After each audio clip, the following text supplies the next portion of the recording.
Good evening. Please stand for the Pledge of Allegiance.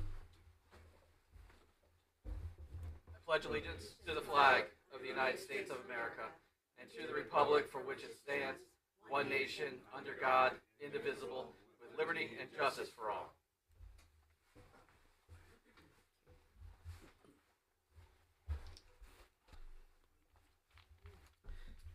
Before we get started, even with the roll call, I'd like to recognize Councilman Ronan. Thank you, Mr. Chairman. If we could take a moment and remember Joe Vicellio Sr. He was Planning and Zoning Panel of Alternates. He passed last evening. So just let's bow our heads just for a couple seconds here. Think of him.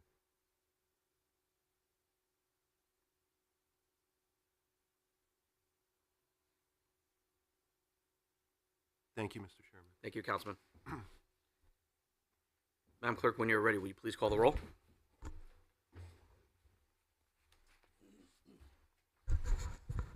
Councilwoman Melly Garthwaite, Melly Garthwaite at large, present. Councilman Peter Rivera, Peter Rivera at large, present. Councilman Sean Ronan, Here. Councilwoman Ann Heffernan, Councilwoman First District, Aki.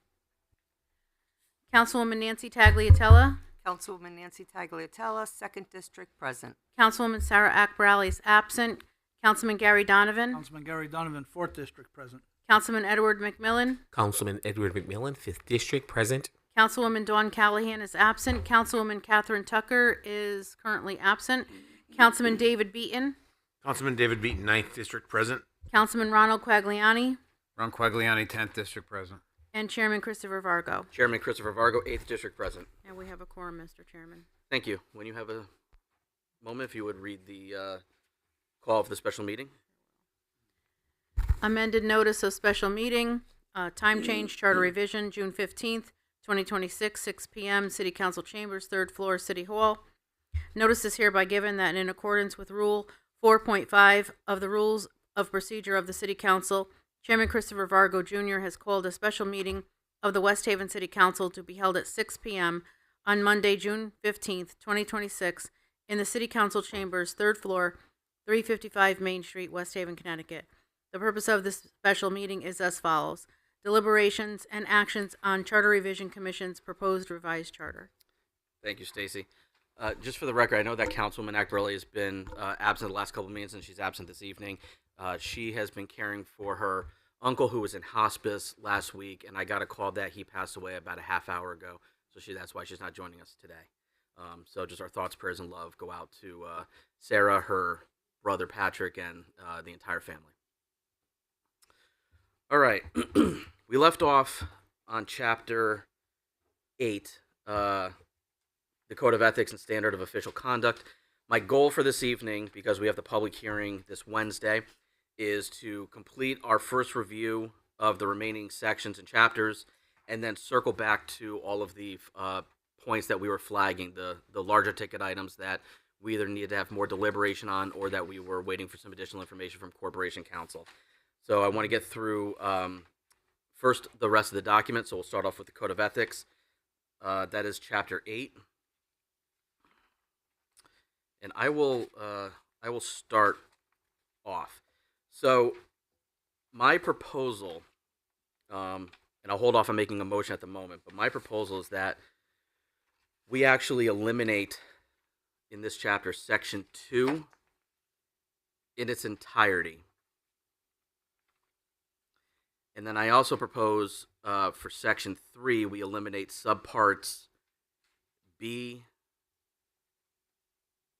I don't know why they're not enumerated correctly on my copy, but basically from B on, except for the last one where it says, in the event it is the mayor who is subject.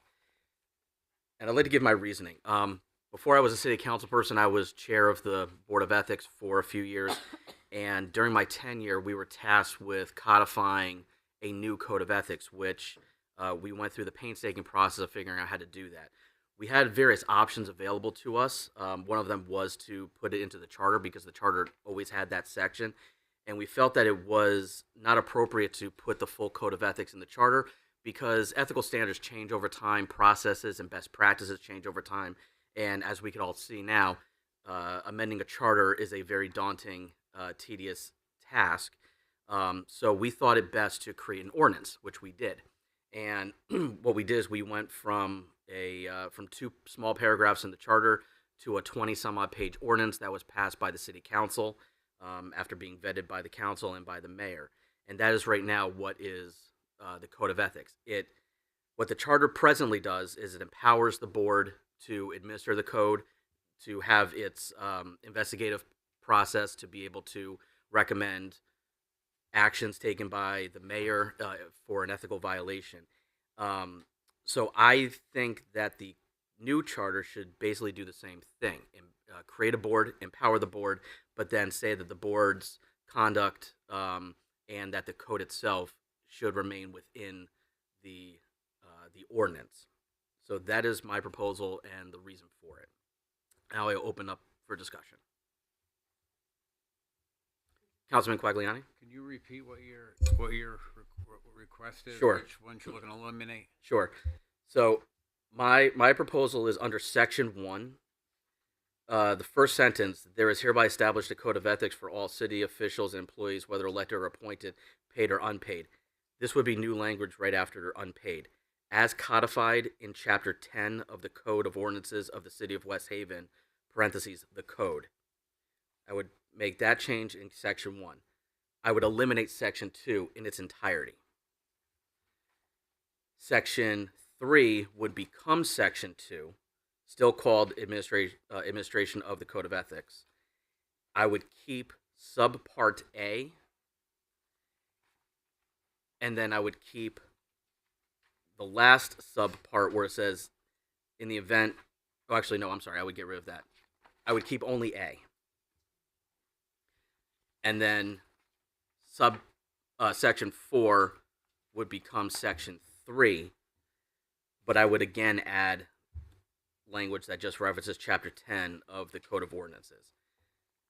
Again, my reasoning is that the code, as codified in the ordinances, outlines all of this. So my concern is that if standards or processes change and we need to change the ordinance, we also then have to change the charter, and no one's going to want to change the charter just for one section.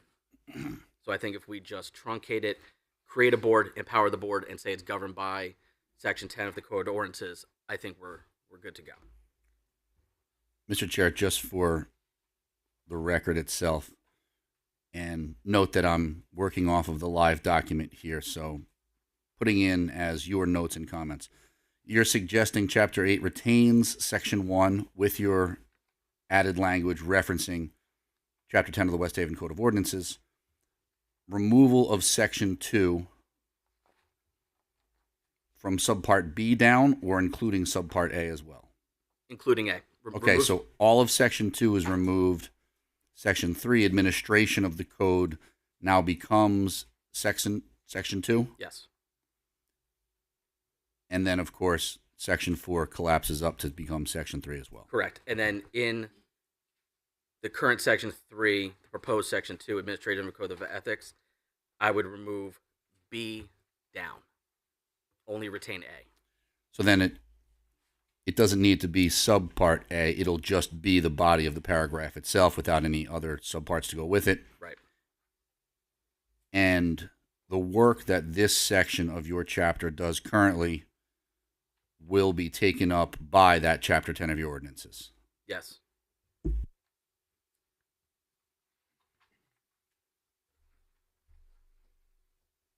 I'm likely going to make a motion to that effect, but I'll open up to discussion. Councilman Donovan. I just want to be clear with section 1. So you only want to keep the first sentence and then add your statement that you made before? No, I want to keep the entire section. You want to keep the entire section? The entire section and 1. then add at the end of where it says business with the city? No, so it would say, there is hereby established a code of ethics for all city officials and employees, whether elected or appointed, paid or unpaid. At that point, I would add, as codified in Chapter 10 of the Code of Ordinances of the City of West Haven, parentheses, the code, close parentheses, and then leave the rest of Section 1 intact. Oh, okay, so you want to squeeze that out? Yes. Okay, gotcha. And I actually want to make one correction on the administration of the Code of Ethics. I want to keep section A intact. I'm sorry, subpart A intact. Subpart B could read, the administration of the Code of Ethics shall be governed by Chapter 10 of the Code of Ordinances for the City of West Haven. I know it's redundant, but since there's an administration of the code section, I think that sentence would be fine. The rest of that section would be eliminated. And then 4 would become 3 with a minor change. Councilwoman Heffernan? How much of the section, the new section 2, would you like to get rid of? Keep A Mm-hmm. and get rid of the rest. The rest, okay. Okay, thank you. Councilman Quagliani? So not having the ordinance in front of me, so I know that some of our discussion was what happens if it's the mayor. Mm-hmm. Is that verbiage in the ordinance? Exactly. Okay, Yep, exactly the same way. thank you. Any further discussion on my proposal before I make a motion? I gotta figure out how to say this. Exactly what I said. All right.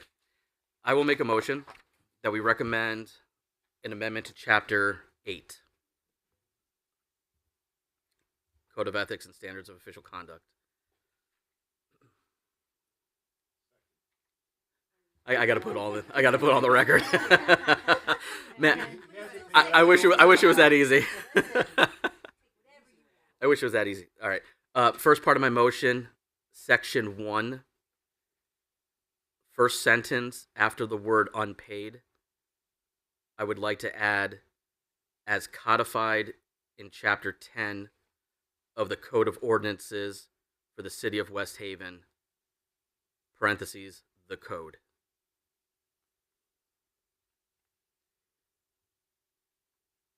You good? Second part of my motion is to eliminate section 2 in its entirety.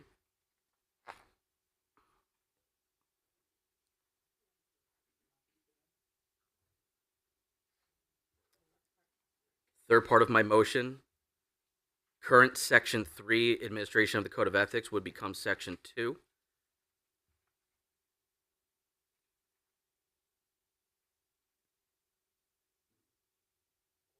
Change subpart B as in boy to read, the administration of the Code of Ethics shall be governed by Chapter 10 of the Code of Ordinances for the City of West Haven.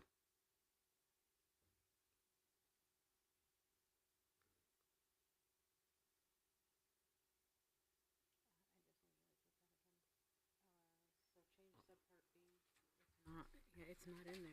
What part? Okay. Yeah. So change subpart P to read, the administration of the Code of Ethics The administration of the Code of Ethics shall be governed by Chapter 10 by Chapter 10 of the Code of Ordinances for the City of West Haven.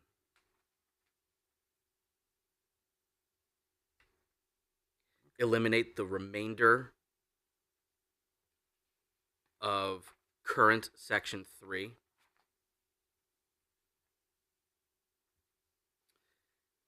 And then current section 4. Is this another part of It's my final part, yeah. Okay. Current section 4 would become the new section 3, statutory authority.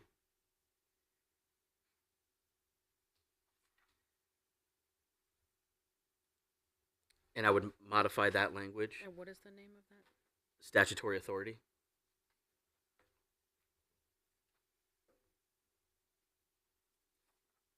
And I would like to modify that paragraph to read as follows. The board shall have such powers and duties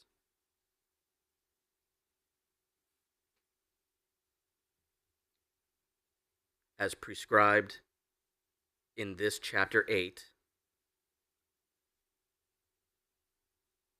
comma, by Connecticut General Statutes 7-148 small h and 1-82 small a, comma, I'm sorry, or such successor section of the general statutes,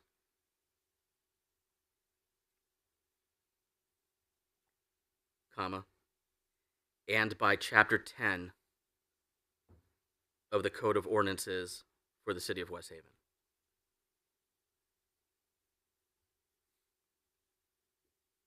That's it. That's my motion. Do I have a second? I'm gonna give that to Councilman Ronan. Thank you. Any discussion on my motion? All in favor? Aye. Any opposed? Any abstentions? Motion carries.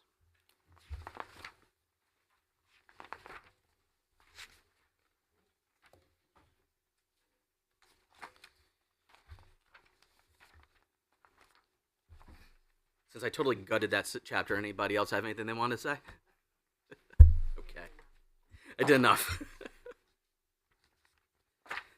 Okay, so we are now moving on to Chapter 9, Initiative of Referendum. I don't think anything...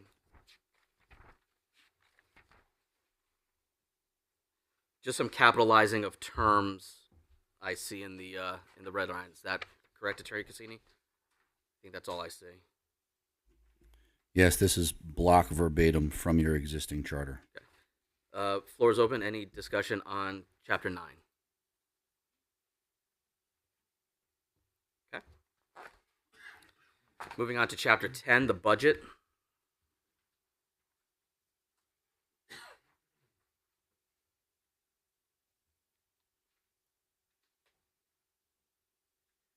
Floor is open. Any discussion on the budget? Councilman Heffernan? Didn't we just amend this? Dates only. Dates only, Yeah, right. dates only. Okay, thank you. Attorney Cassini, my question on C, estimate submission requirements. Yes. Is there a director of budget? No. Okay. Is that a position? It is a position? There's a budget manager in finance Okay. that handles the budget. Should this, so this purports to be a title, should we amend it to something else? I don't know anybody whose role is director of budget or budget director for that matter. There's somebody who performs that function. Councilman Quagliani, is that a separate position? I'm going to look at Okay. Councilman Beaton's budget book. That's great. My other question is the function of C in any way redundant of B? Because they both deal with the submissions of departmental estimates. I really was unclear what the purpose of the two separate sections are.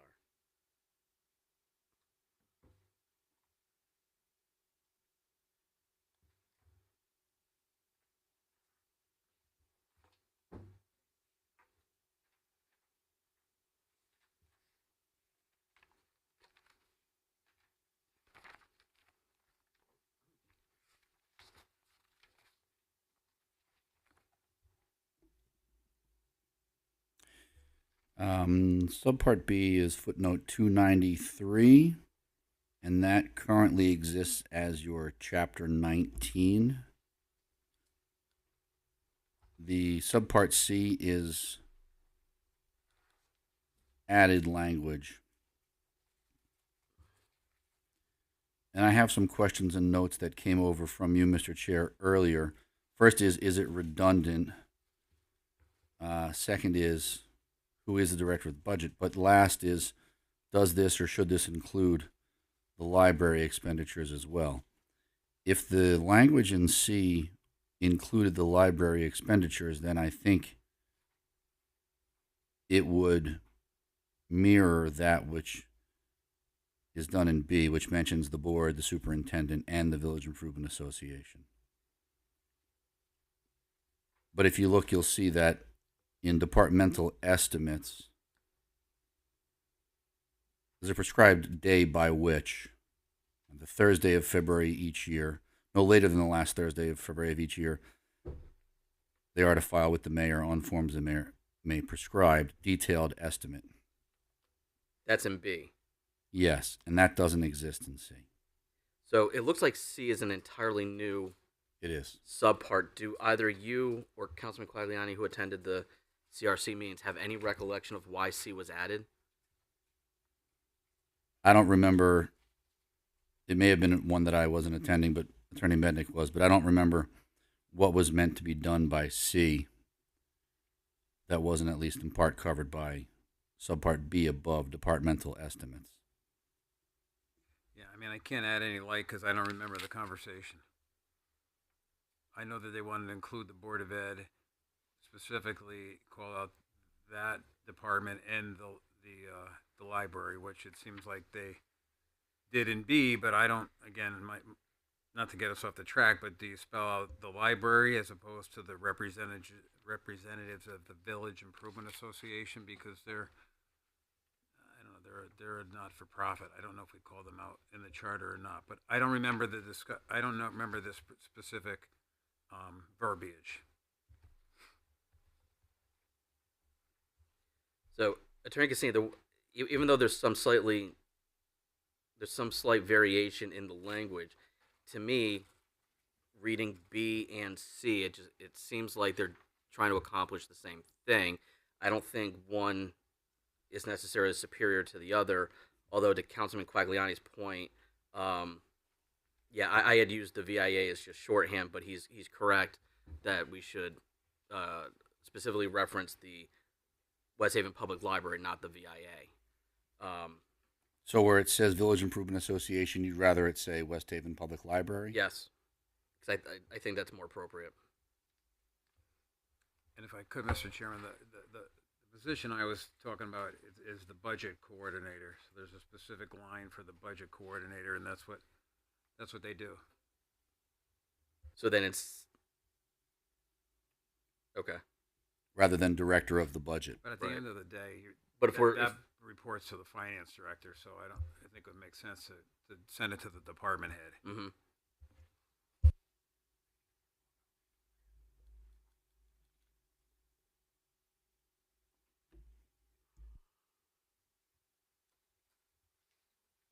I guess I'm just struggling what the point of C is. I don't want to. I'm hesitant to just eliminate it wholesale because obviously somebody thought that this was an idea. Do you remember? No. I can look back on the minutes. I mean, so I'm hesitant to just eliminate it wholesale, but I don't see a functional difference between B and C that we can't fairly easily modify B to capture.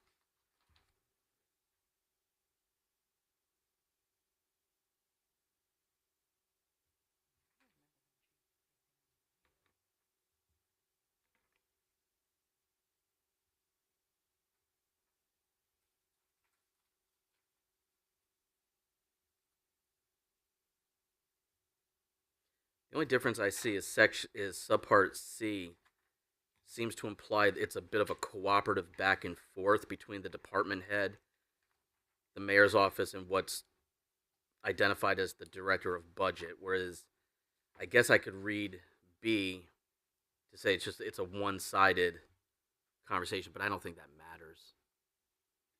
In practice, they got to do it the way that makes sense. Mr. Chair.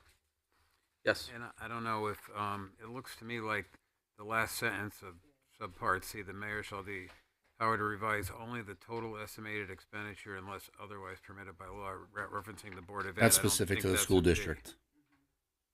I'm sorry, I missed your last sentence. I don't think that's in B. That's not in B. C. Yeah. Right. And that would also be applicable to the library.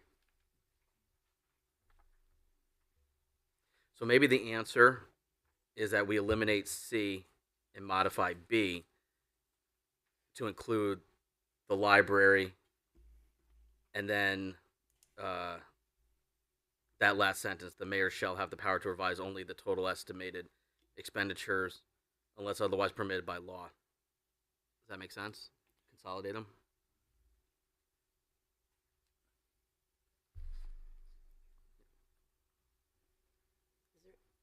anyway, you could just wait and ask the revision committee before you eliminate it with, are you gonna eliminate with a motion tonight, or?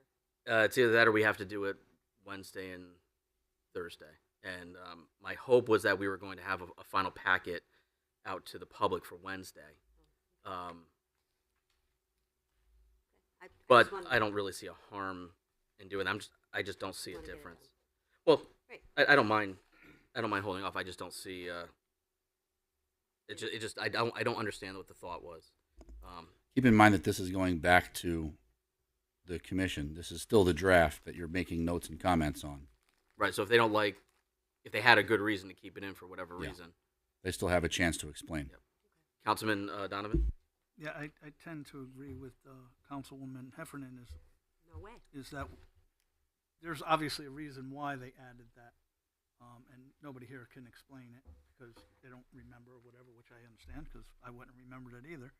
The only thing I would suggest in that, if we are going to keep it, is that we do add the library, as somebody stated before, that should be in there as well, because it is in B, and we should add it into C as well. So, what I think we should do then is, after this evening, I will send an email out to the chair of the CRC, and I will ask him for the reasoning why the commission put in C instead of just modifying B. And we'll have our public hearing on Wednesday. We're going to meet right after the public hearing, and we still also have Thursday if we need it. So we could always revisit this. I don't think this is going to make or break the public hearing at all. So I think we should do that. But I will open up for the entirety of Chapter 10. Floor is open. Any other comments?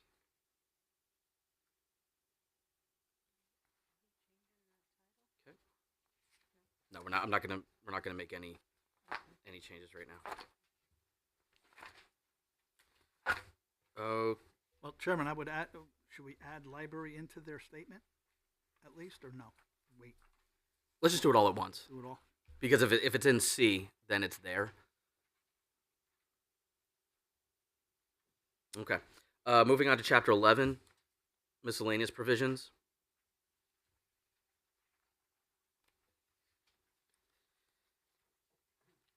Attorney Cassini, it's Section 4, retired personnel.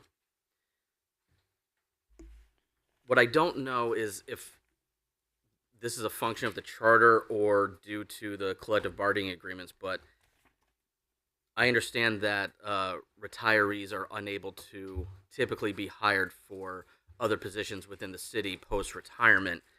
And I understand that over the years that has been somewhat of a hindrance in filling positions. Is there anything that we can or should do to just open that up a little bit? This right now is prohibitive for more than 19 hours, so that limits people to part-time work. You could strike all of that retired personnel Section 4 in its entirety, and then there's no regulations. But if you needed a regulation, it can be done by ordinance. Off the top of your head, are you aware of whether or not if we remove Section 4, would any of the collective bargaining agreements also prohibit a retiree from working more than... I don't know. You don't know. Okay. But at least this is one roadblock that we're removing. Yes. Mr. Chairman. Councilman Beaton? I don't know how this would be an issue for the majority of our retirees are on 401ks. It's not going to affect their pension calculation whatsoever. So I don't know why this would be something that would be a roadblock. I'm sorry, could you say that one more time? The majority of our retirees are on 401ks. It's not going to affect their pension calculations at all. So I think that's something we need to look at as well in terms of that the vast majority of our retirees won't impact them per se. Councilman Ronan? State regulations prohibit that's a 19-hour a week rule. If you're a retired state employee, you can't be employed by another state, a state agency, or a municipality that's in the CMERS, municipal retirement system. And I think it goes to the fact that I don't think it's a good look for an employee to retire from one position and then collect their pension and get hired in another full-time position within the same department or within the city, municipality they're working for. Do you know? Do you know if that would also apply to somebody that's not receiving a pension? Well, if they're not receiving a pension, then how are they retired? Get another job. They just stop working after 20 or so years. And defer it. I don't know that answer. I Yeah. don't know if I'm following that question. Like, I'm sorry. I'm sorry. They're independently They're wealthy. independently wealthy. I guess Okay. some people are. Save their Okay. communion money. Yeah. But those are and those rules have been in for forever. Mhm. You know. Anything else on Chapter 11? Councilwoman Tucker? So how about I just ask the question, who is impacted and how by this clause?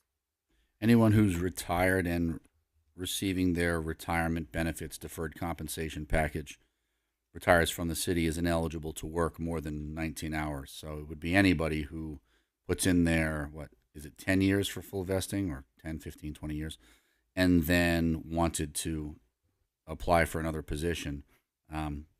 They wouldn't be able to do that position because most positions require 35 hours a week, and this prohibition limits them to 19 hours a week. So they would be effectively ineligible by this portion of Chapter 11 to have a full-time job again with the city. So I think someone, and I don't know the answer, so I'm just asking just for information. Seems as though there's only a few places that offer a pension in the city, and the rest are 401ks. Is that correct? Yes, but this is not limited to pension. This is retirement compensation. So that could be either pension, 401k, 403b, Social Security? deferred. That doesn't come from the city. That comes from the feds. Right. Yeah. But it just doesn't count towards retirement compensation. It doesn't count in that equation? No, it's compensation from any department of the municipal government. Okay. So imagine somebody who was the Parks and Rec director for 20 years and then retired and then wanted to serve in the finance department. That person should only be eligible for a role that was part-time because almost all the jobs are full-time jobs. And so I guess what I'm trying to figure out is, are we trying to say that this is a clause that we want to revise, or we want to leave it at 19 hours? It was an idea. Attorney Cassie, I'm hesitant to say too much on the record because it does impact. We could be talking about employment issues. Would it be appropriate, for limited purpose of this discussion, to go into executive session for a moment? Sure. May I have a motion to go into executive session to discuss employment matters? Motion. I have a motion from Councilman Tucker and a second from Councilman Ronan. All in favor? Aye. Any opposed or abstentions? Motion carries. We're in executive session at 6:34.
Okay, the time is 6:51.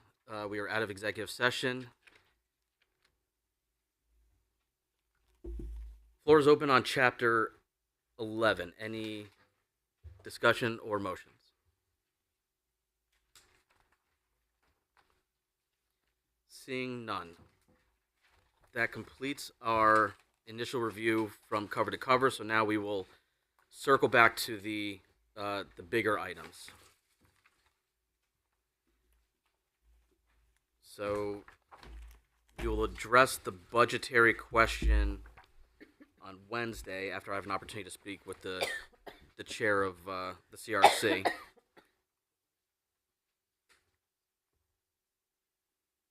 Attorney Cassini, is there any particular order that you want to go through this that would be helpful for you, or should I just go through my flags? If you want to go through in the order that it reads, that's fine. But if you know some that are going to be protracted discussion, I would put those up front before people get tired. Okay. Or if anybody has to leave. So let's start then.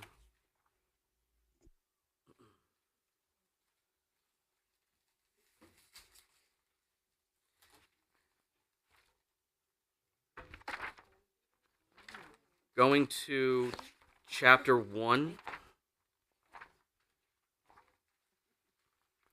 We're going to go to Section 8, Definitions. And W, Quorum. I put a note here.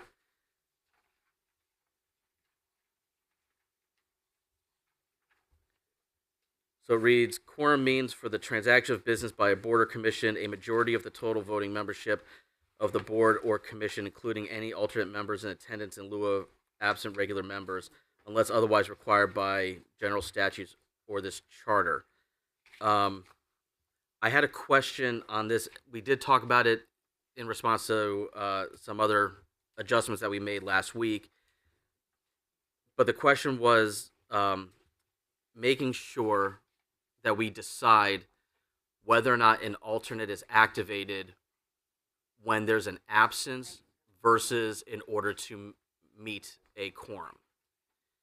And I think that this body wanted to make it clear, and somebody tell me if I'm wrong, but my read of the room was that we want alternates to be activated to fill a vacancy at the meeting, regardless of whether or not it is necessary in order to make a quorum. I think that's the direction we were going in. I'm seeing a lot of nods.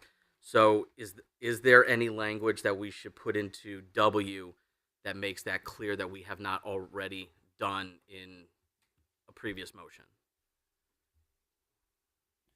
So W is talking about how many people need to be available to vote for business to be conducted. Majority of the total voting membership, including any alternate members in attendance, in lieu of absent regular members. So right now, as proposed here, footnote 32, I think does exactly what you're talking about. But what you're talking additionally about is allowing alternates to sit where quorum is not in question. Right. So I wouldn't add that into the definition of quorum. And I think we did that with one of the prior motions last week when Yeah. we did a prefacatory, got to use the word, You did. statement on what an alternate gets to do. Yes. Okay, so our goal is to ensure that alternates are part of an active participant in the meeting when there's an absence, regardless of the fact that there's already a quorum. That was our goal, and we're comfortable that we've accomplished that through a motion from last week.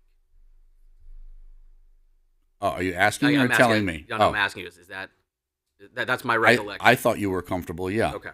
Specific to quorum is just about having enough people Okay. present to be able to conduct business. Okay. Councilman Tucker? I think I know that this isn't going to go with the quorum discussion, but I think part of it was also allowing them to be present in executive session Yes. and hear the entirety of the discussion, so that when they're able to step in, they're fully informed. So that would imply that that does support the ability to hold a quorum. And that was part of one of the motions we made last week, I believe. That's my recollection. I just don't know, because I don't know if the language made it into the record, but it had to do with executive session. Okay. Quick question. Was that? Are you all set? Councilman Rivera? Yeah. who's allowing them, right? Because that was one of the sticking points. Is I thought we wanted to require them to have the ability to attend those meetings, Right. not allowing them. Because Right. the minute you say allowing, that means somebody has the right to not allow Right. them to go, right? No, that's, that they- that's what we're facing today.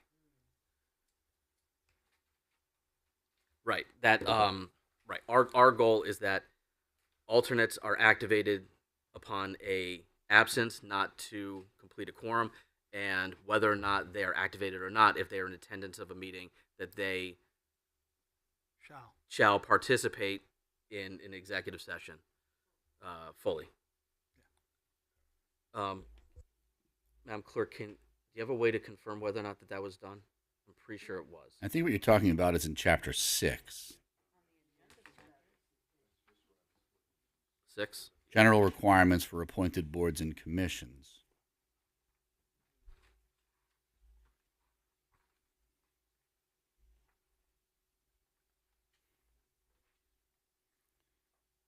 That's footnote 128. Alternate members of boards or commissions shall serve in absence of a regular member, and when doing so shall act with the full power and authority of a regular member. Yes. You said 128? Yes.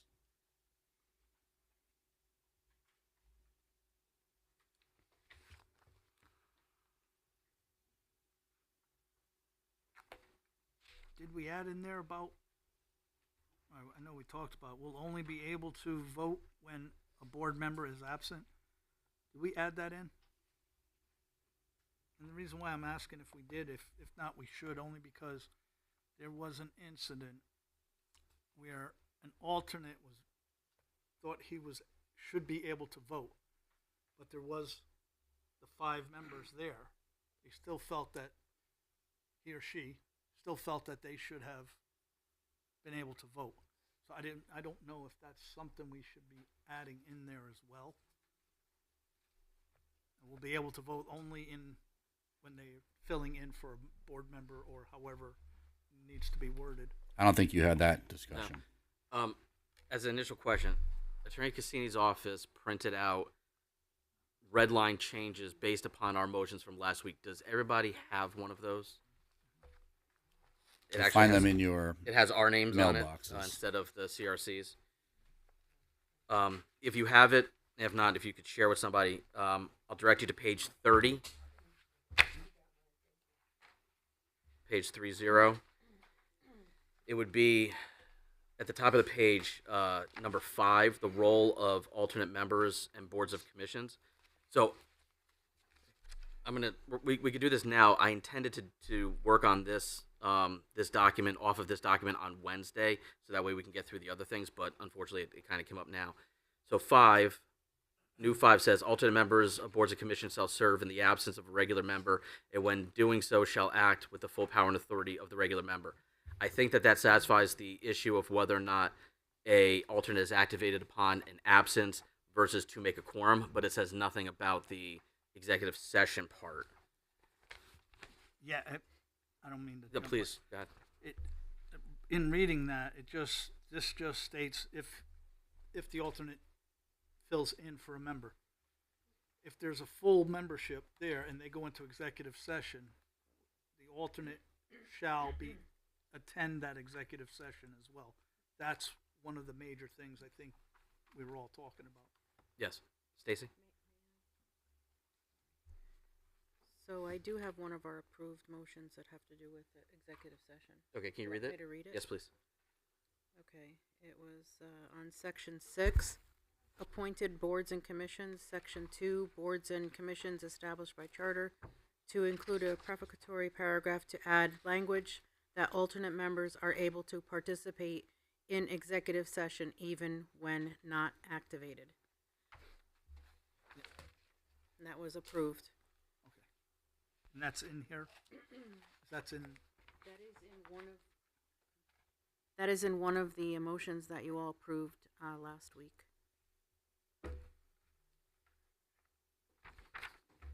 You said I'm sorry, Stace, section 6, what? Section 6. Yep. Appointed boards and commissions. Chapter 6. I'm sorry, chapter 6. Appointed boards and commissions, section 2. boards and commissions established by charter to include a prefatory paragraph to add language that alternate members are able to participate in executive session even when not activated, was the exact language that you all voted on. That's Not in that's here. not in here.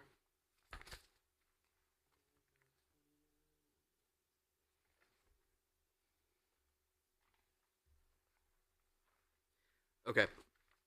This is what I would like to do because we do have matters that we need to take up in the first instance. So if everybody has this document, I would like everybody to take it home this evening, spend tomorrow going through the motions that we made and comparing it, and we can make sure on Wednesday after the public hearing, we can go through and make sure that what we voted on is actually in here.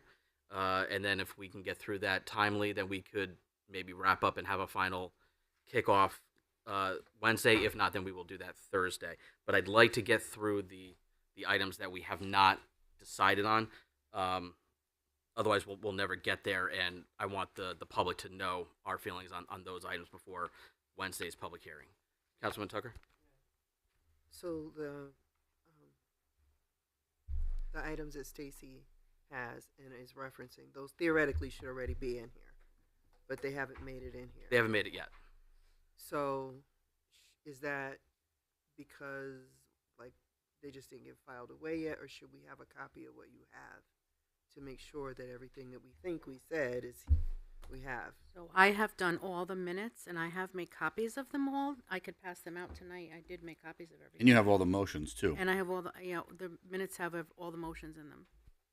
If you all want me to pass them out, I can. So But let's this do, body doesn't need to do that. That's not a good use of your time. to do what? To go through to see that all the motions and the minutes have all the motions and not the motions are all appearing in the working draft Right. in front What of you. just asked us to do? Right. Well, yeah, I don't want to do that now. But Terry Cassini is correct. We've made the motions, and those have passed, so they're in the minutes. So that's what we have decided. So that is what has to go to the CRC. Okay, just to be clear, what you just shared wasn't in here. Correct. And so, and I'm just wanting to make sure that what we all the things we said are actually in here. And so I get it that that's not a great use of our time, and I agree. None of us have that kind of time. But how do we know that everything that we said is in here? Well, so you just completed going through the entire thing 10 minutes ago. And now we're going back to earlier things that you haven't decided yet. So you either have motions that you suspended or you have motions that will be brought up that will turn into new language. And then once that's all done, everything that's been proposed, moved, accepted will go into the final draft that goes back to the CRC. Theoretically, I agree with you. That's not what just happened. That's why I'm asking. But we're not done yet. The process isn't done yet.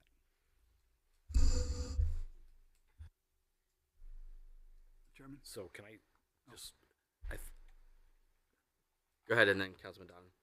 okay, so we're reviewing tomorrow without any of the motions, right? Because that's not in here. Right. So is that a great use of our time? No. Okay. No. All right. So let's table that part. Okay.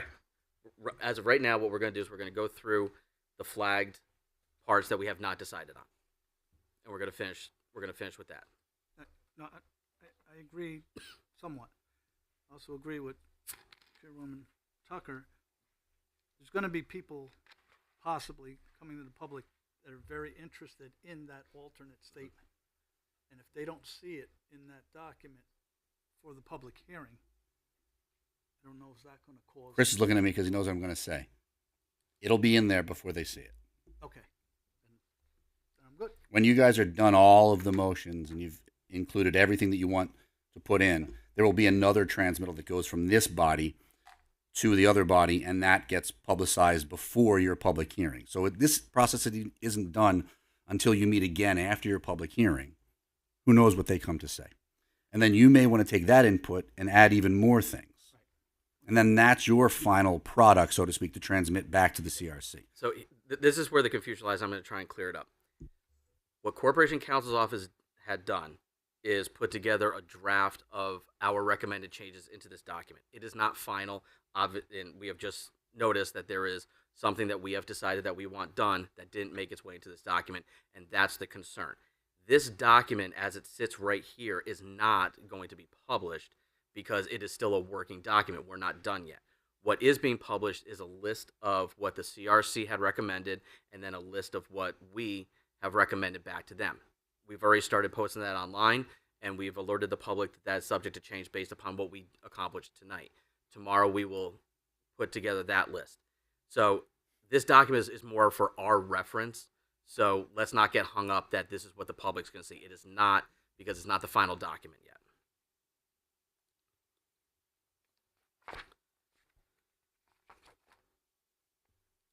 All right, so heeding Attorney Cassini's advice, and we'll go through the big items first. I'd like everybody to go to Chapter 2.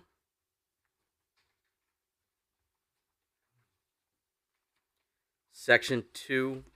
Hey, Mr. Chair, can I just back up? You Sure. had been on quorum. Did we resolve that satisfactorily? Yes, because I think we have, unless anybody wanted to make a motion, but I agree, it's not appropriate to change the definition. We're doing that in other sections. In Chapter 6 Yep. later. Okay. Everybody good with that? Okay. So then I'd like to direct everybody to Chapter 2, Section 2, C2, City Council and Board of Assessment Appeals. We had tabled the discussion of whether or not we want to recommend to the CRC changing the term of office for the City Council and or the Board of Assessment Appeals due to two elected positions being eliminated and becoming appointed, and the mayor and the city clerk converting to a 4-year term. We tabled that, so I will open the floor. Councilman Donovan? Yeah, I mentioned before, and about going 4 years, and then over the weekend, over the whole week, over the weekend, thought about this a lot. Even though it was a beautiful weekend, I still talked to other people. I talked to young people that could care less about politics whatsoever. Talked to some people, some older council people here, others that were involved, and again, back and forth. And I started leaning towards sticking with the 2 years. The last day, though, yesterday and part of today, up until recently, too, before the meeting, I have now decided that I think we should run concurrently with the mayor and stick with the 4 years. I know it's a longer term, but in going back to what others said, people know what they're getting into when they get involved. Will it detour some people? I mean, it may, but politics will detour them anyways. I mean, it's not for the faint of heart, basically. You really need to come into this being serious about what you're doing. So I'm gonna still. I know I mentioned it, staying, going to 4 years. I'm gonna stick with that. Would you like to make a motion? And then we're gonna have discussion Yes. on it afterward, right? Yeah, I'd like to make a motion that the City Council and Board of Assessment Appeals goes from a 2-term to a 4-term, concurrent with the mayor. And just for the clerk, that is Chapter 2, Section 2, C2. Can I clarify? 2-year or 4-year? From 2 years to 4 years. Not terms. So Councilman Donovan is making a motion I said term. that we recommend the City Council and the Board of Assessment Appeals to have terms of 4 years to run concurrent with the mayor. That motion's on the floor. Do I have a second? Second. I have a second from Councilwoman Tucker. Open up for discussion. Councilwoman Heffernan. I know we shouldn't get our news from Facebook, but that being said, there was a poll. I can't find it now. There was a poll of people what? Melly put it up. You put it up? Oh, I couldn't find it right there. Did you tabulate your results? It looked as if the most popular poll was, or not poll, the section was A, and it was to run concurrently with the mayor for 4 years. I saw it briefly. I didn't see what the results were, but it did look like it was in the running when I saw it. It was like 35 to 22, I think. Yeah, I think the last time I looked, it was the most popular with like 85 votes, and the others were just very small votes within it. I can't remember. There was a third choice. There was keep it as 2. You know, there was another one that was keep it as what is being recommended by the Charter Revision Commission, and then there was the 4-year to match up. Yeah, I wrestled with this because I felt. I mean, I'm in the city now for 10 years, and since I've been here, there's been a lot of things that have happened that made me very hesitant to even consider 4 years, because 4 years is a long time to wait to change your mayor and your city council people. That's why I posted the poll, and like I said, the most popular was 4 years. And I had, I have a little bit of a sense of humor, and I had some comments like, "Oh, you're sarcastic," you're, whatever else was said. But really, it was just a lighthearted way to help me feel comfortable with whatever choice I had to make. And I'm only one of 13, but I wanted to make sure that I represent the city properly. So. Further discussion? Councilman Quagliani? Thank you.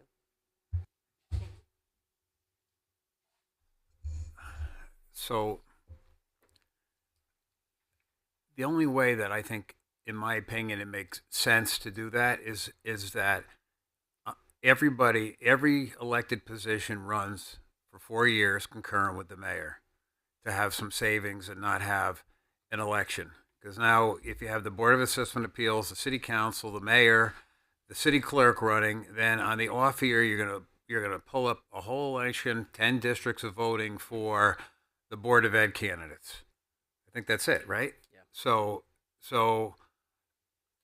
again, everybody knows, typically what I think. I think the check and balance would be that if the administration's doing a lousy job, meaning the mayor and or the city council, they have to wait 4 years, as opposed to the city council with 2 years. It's kind of like the citizens check and balance to let people know whether you're doing a good job or not. That said, I think the only way 4-year works is if everybody's on the same cycle. That means the Board of Ed can't be staggered anymore. They all have to run on that 4-year term, because if not, you have to stand up a whole election for a couple of Board of Ed candidates.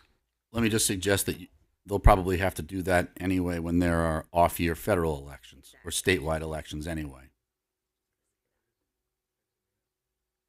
There always are just a municipal election. Yeah, but there would have to be elections anyway, right? If there were House of Representative federal elections. No, but senators are on 6-year terms and House of Representatives are on 2-year terms. So you may end up having to do that no matter what. Yeah, I don't remember that, but okay. Councilman Heffernan?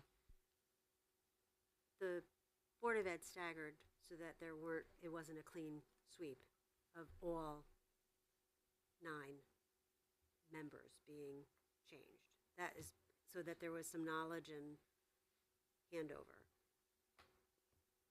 So I'm not sure how they would fix that with staggering, but every 2 years the districts 115, 116, 117 run. So, that is staggered with our two years. So like last year city council ran. This year the House of Representatives are running. So next year it would be our turn to run if we were going to be running every 2 years. So that means there would still be an election next year. Yes. Right. And then the following year there would be another election anyway for the 115, 116, 117. So it wouldn't be like you're just having an election for Board of Ed. There would be other elections that would be running in the. I don't think so. No, they're off the years. Municipal elections, the municipal election. So if you put everybody municipally on the same cycle, then in 2 years, you have to run 2 years anyway, because the charter won't kick in till after that. But on that second year, then nobody would run at all. You'd have 1 year with no municipal election. So you wouldn't have to stand up an election in November for that particular year. The year after, you'll have to do Right. the legislature and but there is the year where it's just a municipal election. So, but I'm just saying, you could stagger the Board of Ed if that were the main sticking point. So this is where I think we are. There's a couple of things. Just as a little correction, since this is on the 2026 ballot, it would take effect next year. So whoever runs in 2027 would be on a 4-year term. So I took your comment as they would be the next election, but it's actually the next municipal election next year, right? Yeah. So I see the pros and cons. I've been wrestling with this myself. To Councilman Donovan's point, I think I'm the one that actually said this to him. If somebody knows that's a 4-year term and that deters them from running, I don't think I want that person running anyway. I want somebody that would sit up here or frankly hold any elected position to know what they're getting into and being okay with that and being willing to put in the work. So for me, that doesn't concern me. I understand Councilman Quagliani's point about the check and balance. In theory, I 100% agree that that's how it should work. I don't think it does work that way. I think that, at least in this town, and I'm sure it probably works this way in most municipalities. The top of the ticket pulls a lot of the under tickets, just the way it works. People come out for that. I have a grave concern that if only, Board of Assessment Appeals and a couple of city council persons are on a ballot, we're going to have even worse turnout than we do now. And right now, West Haven gets somewhere between, 22 to 25%. It's pretty low, and I think it can go even lower. And I fear, and I hate to call him out, but Councilman Donovan's district as a whole, averages, a few hundred votes. Yeah. So I'm concerned that that's going to be a problem. I look at, for the Board of Education, I look at Section 3, Subpart 3, and it says that starting in November of 1975. I have to imagine that that's when we either came from Orange or whatnot, but the makeup of the Board of Education changed to that point. At this stage, I can't practically see that an entire Board of Education will be completely replaced. Just like I can't see an entire city council, 13 members, just getting wiped off. I just don't see it. So I don't share that concern. What I am concerned about is I don't know practically how we would fix this, and I don't know if this is Attorney Cassini's wheelhouse, but we have half the Board of Ed that's going to be running in 27, and then the other half running in 29. I don't know how you want to do that. Well, it's not how I want to do it, right? I don't know how anybody. How would we do that? Because the folks that are in office now, that ran in 2025, yes, are in until 2029. Yes. You can't do anything that would truncate terms that are already voted for. So what you would do is you would build in some type of either staggered introduction, seat by seat or body by body, or a sunset for those that exist now that are in the middle of their term, the terms of which would carry over beyond the implementation of whatever this new language is. Can you explain that last part? So you could say that the existing terms need to stay as is. Actually, it doesn't matter if you say it. That has to be. You can't undo whatever's been voted on already. But what you would say is some seats will be up and some others won't be. So at the conclusion of the term to which the person has now been elected, then the new term will take effect. So however long it should be that the seat is filled now will ride out the term. And then whenever that seat comes up again, whether it's the same person or a new person, the next election will have the term that you're talking about. It may take a couple cycles for things to sync up the way you want. I'm struggling in my head. What's most clear is that you can't do anything to shorten the term to which somebody's already been elected right now. Right, and I understand that, but what I can't wrap my head around, honestly, is that half the Board of Ed was elected in 2025. They're not up until 2029. The other half will be up in 2027 to 2031. At no point do those two intersect. We would have to it would be almost that we would have to say whoever gets elected in 27 is elected for 2 years, and then the election in 31 is for everybody for 4 years. You could do that, or you could do it the other way. It's heads and the tails of a coin. You could say the next one that runs after that has to go for 4 years while the other one catches up to it or something like that. If you leave it as it is, you're going to have these continuing elections because they're purposely overlapped. Right. So the way that we would do is we would say that for the Board of Ed members that are up for reelection in 2029 would remain 2 years. Would revert to 2 years. It would change to 2 years, and then the entire board would be on the ballot in 2031. Yeah, but you can only turn a term from 4 to 2 now for a term that has not been voted on yet. Right. So it would be whoever would be on the ballot in 2027. Yeah. Okay. To purposely line everything up. Right. And that's and we can craft that it is a 1 year change. I'm sorry, a one election cycle change, and then the next election cycle, everybody's on a 4 year term, and okay, that's a lot of work. Well, the work is in crafting the question in such a way that is readable, understandable, and selectable. Someone has to know what they're reading when you ask them that question, if that's what they want to do, and then decide yes or no. And then if we don't do this, then to Councilman Quagliani's point is that we have 4 or 5 Board of Ed members on a ballot with nobody else. Hanging out on their own, yeah. Because municipal elections are, and I think what you were trying to say, Councilman Quagliani, and I think you're right, there's no municipal election that runs with state or federal. It's only municipalities. They're all purposely offset even and odd years. Yeah. Right. So there is no point that we're going to I don't want to say ride in the coattails, but be on the ballot with higher offices. No. Okay. So it's the only way to do it then. Is what you and I were just talking about, the 2 years and then the 4 years. Yeah, having a shrunken term for a subset of the board so that they can catch up to the other terms, and then having those people run again. I suppose you could make it 6 years instead of 2 if you wanted to extend it and have it caught up later. But it needs to be either half or 1.5 times what the other term is. Otherwise, they'll never catch up.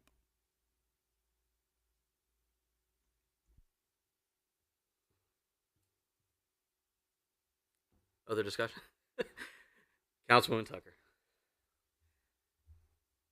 When this all is voted on, is it going to be by question?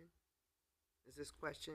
Yes, this is going to be the acceptance of this amended charter is by referendum.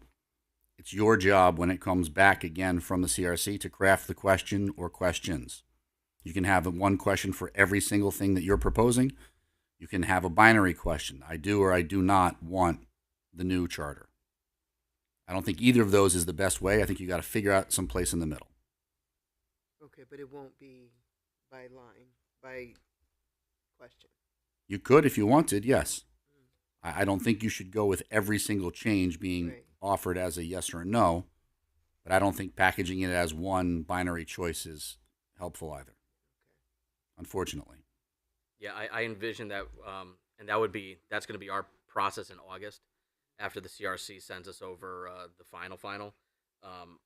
I think that it would be a hybrid. I think that it's not, if we have 30 changes, it's not going to be 30 questions. We will hopefully decide that we're going to lump in things that make sense to lump together, similar things, and ask one question that's broad enough to encompass all those things in a way that people will understand. It's funny that in 2026, an even year, you will have municipal because you want people to vote on this. So there will be lots of people there for governor, attorney general, whatever else there is, plus state house and state senate, plus Blumenthal, etc. So you'll have people there.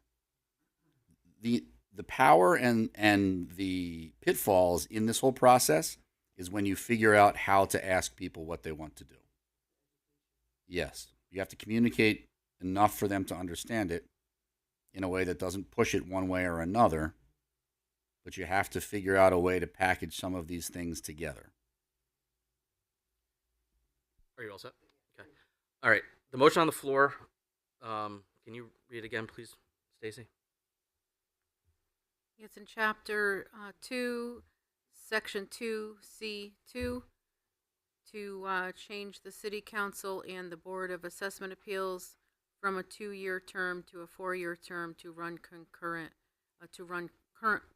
with the mayor. I want to leave the motion as is. If we need to make an adjustment to the Board of Ed, we can do that in a separate motion. But I want to limit it to just this section. Councilman Donovan, you are looking dismayed. Yeah, only because I didn't know if we wanted to add all elected officials and then do that Board of Ed. Those are the only two that are left, because the other elected officials would be the mayor and the city clerk, which are already 4 years on the CRC. City council and assessment appeals we're talking about now. Board of Ed's already 4 years, and the other two have been eliminated as elected officials. They're now appointed. Okay. Yeah. Registrars are 4 years. Yeah, and that's not that's offset from ours. All right. Okay. Any further discussion on the motion that's on the floor? All in favor? Aye. Any opposed? Any abstentions? One opposition. Motion carries.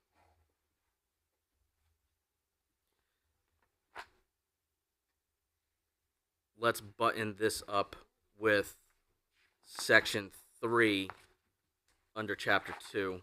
I'm sorry. Chapter 2, section 2, subpart 3, Board of Education.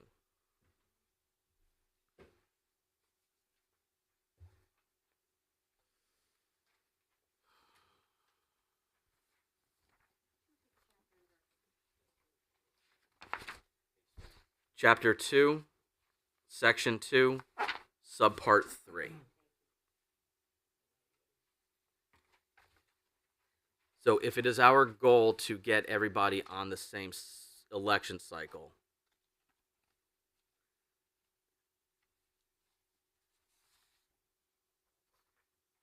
option 1 is to say whoever, I'm just paraphrasing, whoever is on the ballot in 2027 for the Board of Education will be elected for a term of 2 years.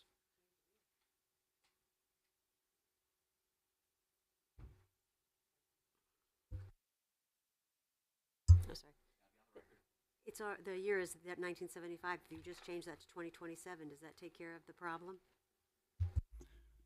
So the references to 1975 or any prior things don't need to be altered. One, it's historical, so we try to leave it there where possible to help point people in the right direction. But two, changing that doesn't actually have any legal effect. You'd have to actually implement it elsewhere. Right. So I think option 1 is 2027 election is for a period of 2 years, and then in 2029 it reverts back to 4 years. That gets everybody in the same cycle. Attorney Cassini, can you explain one more time your alternate way? Because I don't understand it. You can either shorten someone's next term or you can extend a term so that pick a date, whether it's 2031 or some other date. Eventually, you have to find a time where everybody has their terms completed and are running a full slate, and then work backwards from there. So 2027 is the next opportunity for people to run. What do you want them to run for, and how often? If those people, half of them or whatever, 5 of them are running for Board of Ed, and they run for 2 years, then the people who have 2 remaining years would all be running together again. Well, I don't know if it's the same people, but those seats would be open again. In 31. Yes. Right.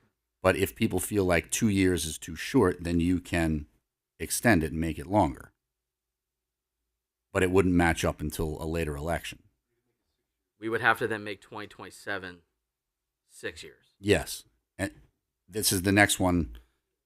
You can't change obviously you can't change 2026 with the 2026 vote, but you can change it for 2027. Right. So, all right. So our options are the 2027 slate is either 2 years, so everybody runs together in 2031, or 2027 is for 6 years, and everybody runs in 2035. No, three. Three. And then No, that doesn't No, work. it's 2029. 2 years, it's 2029. Yeah. and then 3, and then Yeah, I'm 7. I'm personally not in favor with a 6-year. Okay. That creates a whole host of problems. Yeah, I don't know which one is the best, but mathematically, that's what you need to do. I get that sync now. it. Yeah, I prefer to shorten. All right, hold on. Everybody, time out. Councilman Quagliani. So why wouldn't we just make it 2031? Because after next year there's an election, and then everybody's going to be for 4-year terms. So the next election would be 2031. So everybody marries up. What do you mean now? Because those the Board of Ed's already 4 years. Right. So whoever's elected in 30 and 27 would be in 31. But then there's an election in 29. Those Board of Ed members would be in 33. They've already been elected. In 29, they will be, yeah. So, but why won't those terms just be 2 years? At some point, either the 27 or the 29 has to be shortened to a 2-year term to Right. merge. Right. So my thought is to shorten 27. If we're going to do this, let's just shorten the next one. No, that I don't. Unless I'm wrong, if we make 2027 for 2 years, then you got to make 2029 2 years. No, because 2029 is the next half of the Board of Ed. And that has to only go 2 years because we'll be 2031. If you go 20, it's either 6 years for, it's 4 years for 2027. 2029 would be 2 years to bring them to 31. This way everybody is in 2031. You're right. You're right. Yep. Good catch. Wow. I got one. That's 2 meetings in a row. I got one. 3 meetings in a row. Let's not push it. Corp Council's okay with keeping tally. And I'm not even sure. No, you're right. So basically what we would have to do is say that the next Board of Ed, the next 2 election cycles for Board of Education have to be for a 2-year term each. No. Just 2027. Whoever's up 2027 is a 4-year term. That'll bring them to 31. 2029, the remaining Board of Ed becomes the 2-year. That has to be the 2-year term. That's the only way that works. Unless again, Sync up you're with not the making mayor them and 6 the council. years. The math. Yep. The easiest to me, and I'm simpleton, easiest way is to take 2029 and make that a 2-year to go with the 31, and then everybody's on the same page. Right. So I don't know if you want me to make a motion or you're still having discussion. No, we're still batting this around a little bit. Okay. And Councilman Heffernan is eagerly. No, that doesn't say. But the other good thing is in 2029, it's only 4 people being elected. It's not the 5. It's because it's 5 in 2027. I don't know if that means anything, but Okay. Is everyone? There's nobody that has a 5-year term No. on BOE, correct? No, it's all 4 years. Councilman Beaton. Attorney Cassini. None of this is statutory, correct? No, you have the authority to set when the elections are and the terms. We're not talking about. You've already moved some from elected to appointed, and you're not talking about registrars right now.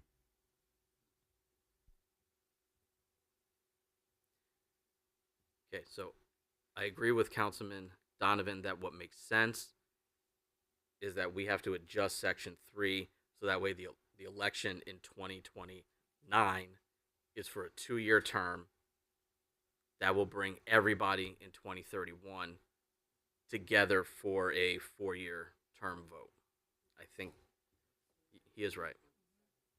In 27, it will be a 4-year term to get you to 31. Yeah. So only the. All right, hold on. We have to be on the record, please. Sorry, yeah. Councilman Ronan? So only the 4 or 5 Board of Ed members in 29 will be up for election. In 29, yes. Yes. Okay. I don't think we have an option to, because we have to synergize this somehow. Understood. Attorney Cassini, can you help out with some possible language? Rather than try to do it on the fly, Steve and I should probably get a calendar out and make sure that we can map everything and plug it in. The thrust of what you're saying is you want 4-year terms and you want them to match up so everybody runs, municipally, everybody runs together. Yeah. The mechanisms of how to do that are 2-year or 6-year terms. You don't want 6 years. So then the question only is, on what year do we institute a 2-year term one time so that half of the board can catch up with the other half? So I think you're right, Mr. Donovan. I'd just rather have a gigantic calendar in front of me and do it and be sure. He was pretty sure you were right for 3 meetings in a row, and now he's backpedaling. Well, no, belts and suspenders, right? I'm not backpedaling at all. I think you're right. I just want to map it all out to make sure. Okay. I have a motion in my head that we could bat around, but Councilman Quagliani first. So just so I'm playing it out in my head, so the election of 2029, it'll still only be a Board of Education election. So 2029, there'll be 4 people running, right? Yeah, I don't see a way out of that for one election. Okay, so I know that the preference always is that we try to, yes, Councilman? That's if this passes. Let's just preface that. It may not, this charter may not pass. So we are worried about it, but we may be worrying without cause. So I know that we have been doing our best. I think we've done a very good job of making motions with very specific language change, but I think this is one of those conceptual changes that we have to put forward. So I think what the change we're asking for is to recommend an amendment to Chapter 2, Section 2, Subpart 3, where we change the duration of the terms so that all Board of Ed members are on the ballot in 2031. I think that's what we're recommending, and then if we pass that and the CRC passes that, then council can work on crafting the specific language, and we don't have to ask him to do that right now. Does that make sense, Attorney Cassini? Yeah, that makes good sense to me. Okay. Is the way that I word that appropriate, or is there that works better fine? Language? And obviously specific language is best, but if we know just what it is you want to propose, Steve and I can work out how it needs to read so that effectively it gets done what you're suggesting. Okay. So I will entertain a motion that we recommend amending Chapter 2, Section 2, Subpart 3 to change the terms of the Board of Education so that all members will be on the ballot in 2031. Second. Okay, I'll make the motion, and Councilman Donovan will second. Any discussion? Councilman Quagliani and then Councilman Tucker. So Kevin, could you lengthen a term? Yes. Not during the middle of the term. You can't extend a term. You can't You extend can a term. make the next term longer than the current term. No, I'm just trying to find a way to get those 4 floating Board of Ed members in 29 somewhere else, so we don't have to hold an election. That's why I asked the question. Councilman Tucker? So the language in here that says at the general municipal election held in November 1975, I understand is historical language. But what purpose does that serve if there's going to be a revision to this document? Is that staying in there or is that going away? There's no proposal to remove or update or change those numbers. No. So if we're talking... The purpose that they serve is historical. You'll also see one under registrars of voters. It says Monday, following the first Monday of the January next succeeding the election in November of 1984 until the Wednesday following, right? So it's not just even 75. There's a couple of other old years that are called out there. Right, I understand. But I guess if we're proposing that we're going to change 4 members, for 2 years and, 5 members for 4 years. If we're gonna change them all to 4 years eventually. Theoretically, we're changing the plan. And I'm wondering why we're holding on to that language if that's the way we're moving. I don't get it. That's all I'm saying. I It's don't get it. there is some importance to keeping preserving history. So you'll see that a lot of these sections date back to when West Haven was a town instead of incorporated as a city.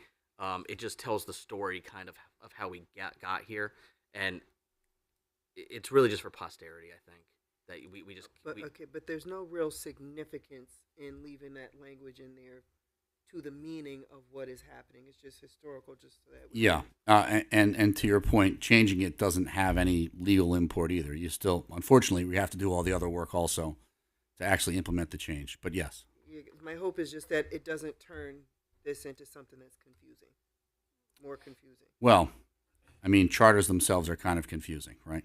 But what you could do is leave the reference to 75 and then put a pin on when it specifically changed. From this date until that date, it was, and now from this date forward, it shall be. You can do that. Okay, thank you. Councilman Ronan has his hand up first. Do you still have anything? Attorney Mednick had intimated that 1975 may be a reference to a charter change that went from an appointed board to an elected board. Yeah, there's something in that- specific in about that the boards year. of ed. He said it may have been. He didn't give that specific reason, but he alluded to that. So that historically, someone could go back to 1975 and look and see that we were an appointed board up until that point, and then we became an elected board. I mean, that makes sense. And even if it were a footnote at the bottom of the document that says what the change was, that it went from 2 years terms to 4-year terms, I mean, it would make sense that way, so you know why, this historical reference is there and the significance of it. That's all I guess I'm wondering, because it's got us all asking To complete the questions. story is basically what you're saying. Complete the loop. So, thank you. Okay. Councilman Heffernan? So to go to Councilman Quagliani's point, if the 2027 5 people went to a 2-year term, and then they all ran in 2029, they would all be caught up, and then in 2033, they would all run together. If you only make the 2027 board 2 years, then they could either run again for 4 years in 2029, and then in 2029 it would all be the whole 9. But then what we would be doing is having the Board of Ed elected separately from everybody else always. Oh, I thought the 20. Oh, It's not syncing up with the mayoral. It will never sync up with the rest of the city. got it. I was thinking, why can't we just then 2033? Any further discussion?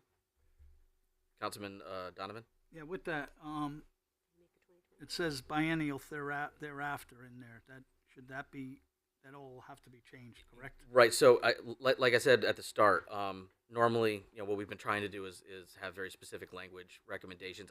This is one of those that I think we just have to vote on a concept. This is what we want done, Okay. and then we're going to let the attorneys figure out how to give us what we want. Okay. So the motion is to recommend an adjustment in subpart 3 that gets the entire Board of Education on the ballot in 2031. Sure. Yeah, please. I just have that in chapter 2, section 2, subpart 3, change the terms of the elected Board of Education members so that all members be on the ballot in 2031. Any further discussion?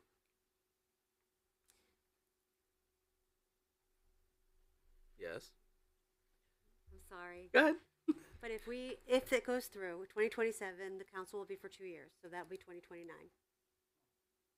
No. If this all goes through, it takes effect in 27. So the mayor and the council and city clerk would be a 4-year term in 29. In 29. In 29. So for 20. No. In 27 to 31. It would be. Yes. It takes effect in 27. That's the rush to get this done now. I thought it would be the 2 years and then we would go to full. Mm-mm. Okay, I'm sorry. Thank you. Further discussion? All in favor? Aye. Any opposed? Any abstentions? One opposed. Motion carries. Time is 7:46. We're going to take a 5-minute recess.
Okay, the time is 7:56. We are back on the record.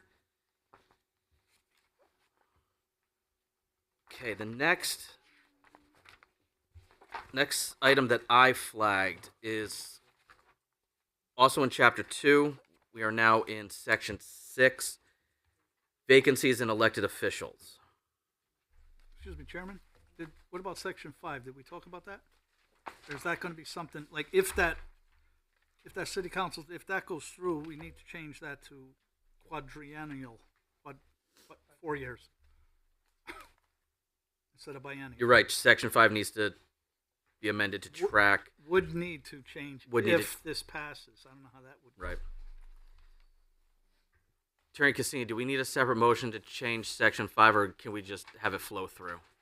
Yeah, you don't have to have anything that reads biennial now that needs to be quadrennial will be changed and wrapped up in the motion that you've made. I wouldn't suggest listing that as a separate referendum item either. Thank you. Okay, so I think we can, with that said, I think we can move on to Section 6, vacancies in elected officers. And I think that the open item on this section was all right. So now there's two items that we have to talk about. Number one is, as it reads right now, if there's a vacancy in the office of the mayor, the chair of the city council takes over that position until the next election, because at that point the council was 2 years, so it would be similar to like a midterm election. Assuming that what we just did goes through, city council is now 4 years, tracks with the mayor, so there is no midterm election. So now we have to figure out what we want to do, because I agree that if something happens to the mayor in month 1, year 1, that a fill-in should not remain in that seat to complete the term for that amount of time. So we need to now figure out what the recommendation is to fix that. It could just be a special election in the midterm. To me, I think that would probably be the easiest and most appropriate, but I am certainly welcome to alternatives. Councilman Donovan. Yeah, I agree with you. I think that we put in there midterm, even if it's, maybe a year and a half. I don't know if a year and a half is too long but like I said, that it's definitely, you could do a midterm special election for that, especially if they go down, So in my mind, this is how it plays out in my head. Next election's in 27. The next normal election after that is in 31. If something happens where there's a vacancy between 2027 and November of 2029, then there would be a special election in 2029. If anything happens the day after, December 1st, 2029, it would then get wrapped up in the next regular election in 31. I think that's the intent, and that's what I would be comfortable with. Councilman McMillan. You wouldn't be comfortable with changing it so you can just immediately have an election, and if it were like within 3 months, like let's just use our current mayor. Something happened, and I would expect that you would step in, correct?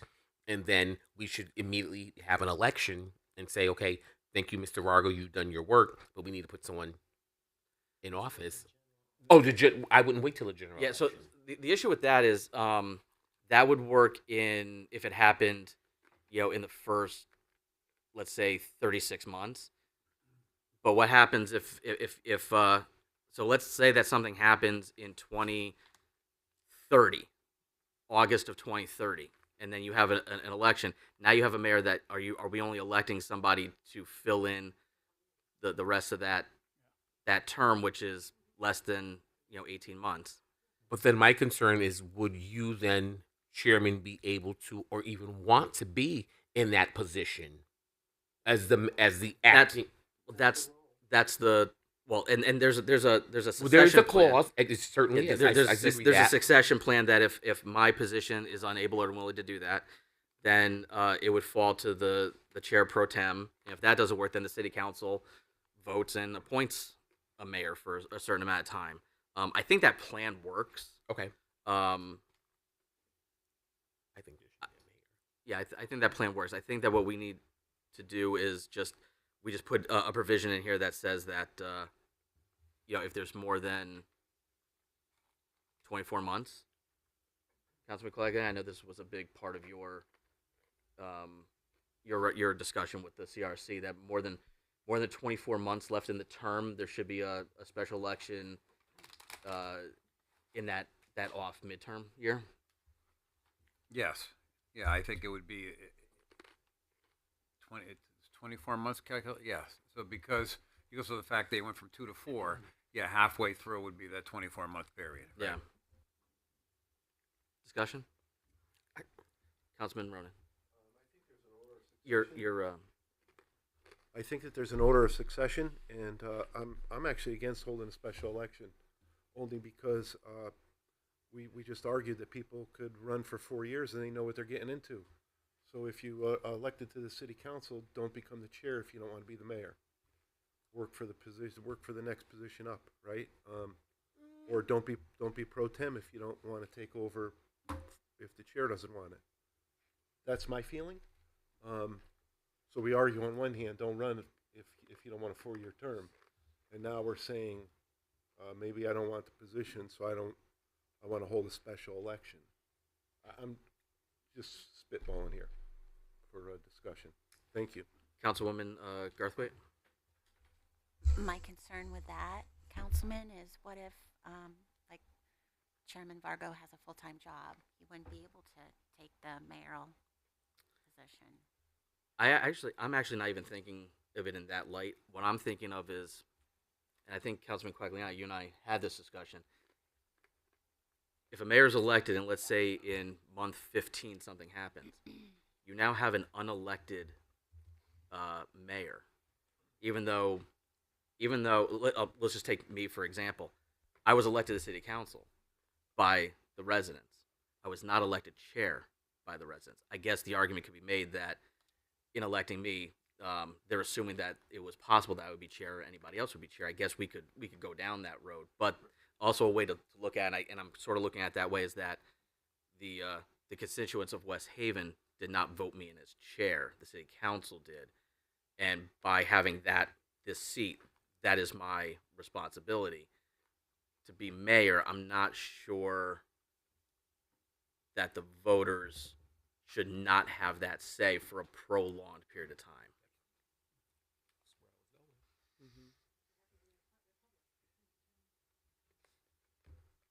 Councilman Tucker? Yeah, I agree with you. And, just thinking about it, I mean, wonderful, people around this table, but I don't know that any of us would have run for that seat to become the mayor. Because it takes a skill set to run a city, a municipality.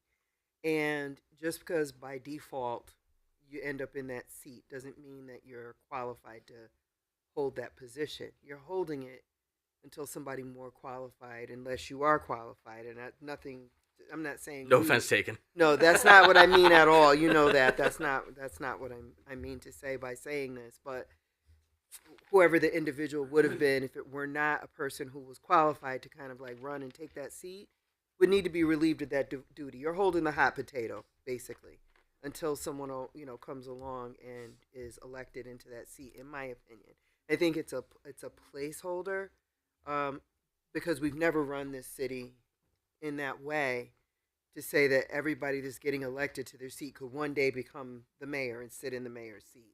I think that's a very different process and a very different conversation that we would be having with our constituents if we were going to be running. Personally, that's just my opinion. So I think what we're looking at specifically is section 6A1. Right now it says, in the event of a vacancy in the office of the mayor, the chair of the city council shall succeed to the office until a successor is elected and certified following the next biennial municipal election for the remainder of the term for which the mayor is elected. So the problem is the biennial, because assuming that everything we just did goes forward, there is no biennial. So we need to create a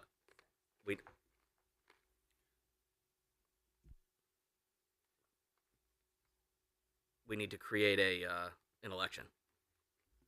So, if the concern is disenfranchisement, which I think I hear, then creating a special election would address that.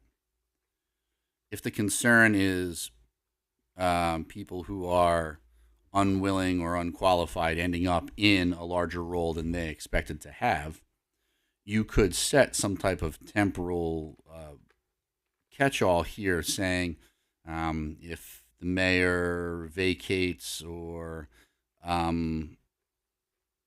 is unable to fulfill the remainder of X percentage of the term or something, then it shall automatically be done by special election within however many days, however many months.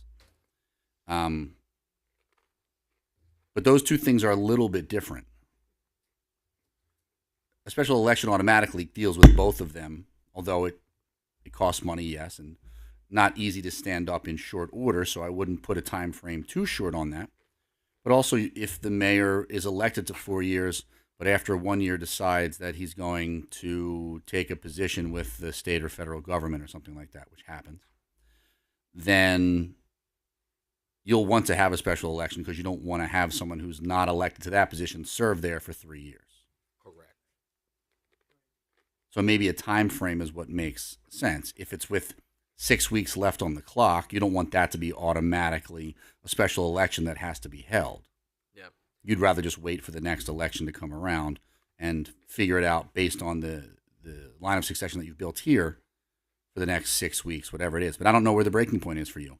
6 months is too long. 6 weeks is just right. I don't know. Certainly, if it's 80% of a term, then no, you don't want to disenfranchise all those people. Councilman Quagline, do you want to jump? Because I don't want to talk for you, but I think you and I are on the same page. So. Yeah, I think the special election would be the 24 months. The day after that, then you would just sit in the seat until the next regular election. I think that was the intent of the CRC. Doesn't mean it's right. It's just I think that was what their intent was. So if the mayor serves 1 year, 2 years, 3 years, 1 year or 2 years, then you have and they leave, then you have the special election. But if they're anything over that, then you would wait to the next general election. So basically, what we're trying to say is that the fill-in should not be more than 2 years, close to that. I think that's really what we're saying. I'm sorry. I think it should be shorter. 2 years is a long time to fill in for a position that you may just. I'm not saying that you're not qualified. I'm not saying that Sean, Pete aren't qualified. I'm just saying that's just a position that one, you weren't elected to by the city, by the residents of West Haven, and so to just be there because I'm waiting for the election to come up. Do you have the skill set? Can you run the city? I disagree with that. I turn it back over to you, Chair. Councilman Ronan? But that's our charter now.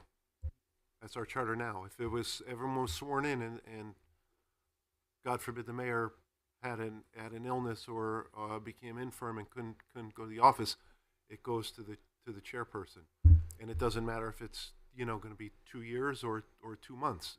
That's the order of succession. I do understand. I'm sorry, Chairman. I do understand the order of succession. I'm just concerned again that we should then, the citizens, yes, we did not elect, no disrespect, Chris Vargo. We elected during the war. I'm just using them as examples. So then to me, if something happened within 3 months, there to me should be an immediate election to get a mayor in the seat. That's just me. Councilman Ronan says it. Yep. But we have the rule book now that we're revising. So if that's what you want to do, then that's what we can do, right? Absolutely, sir. All right. Heffernan, Tagliatelle, and then Garthwaite. This is really a question. I don't know if you may know the answer, Chairman. What are the guidelines of other municipalities if their mayor became infirm? I love that word, infirm. You don't know? I know that I think it's fairly commonplace that the council chair Would- does take over, but there's also municipalities that have deputy mayors, and that person would take over.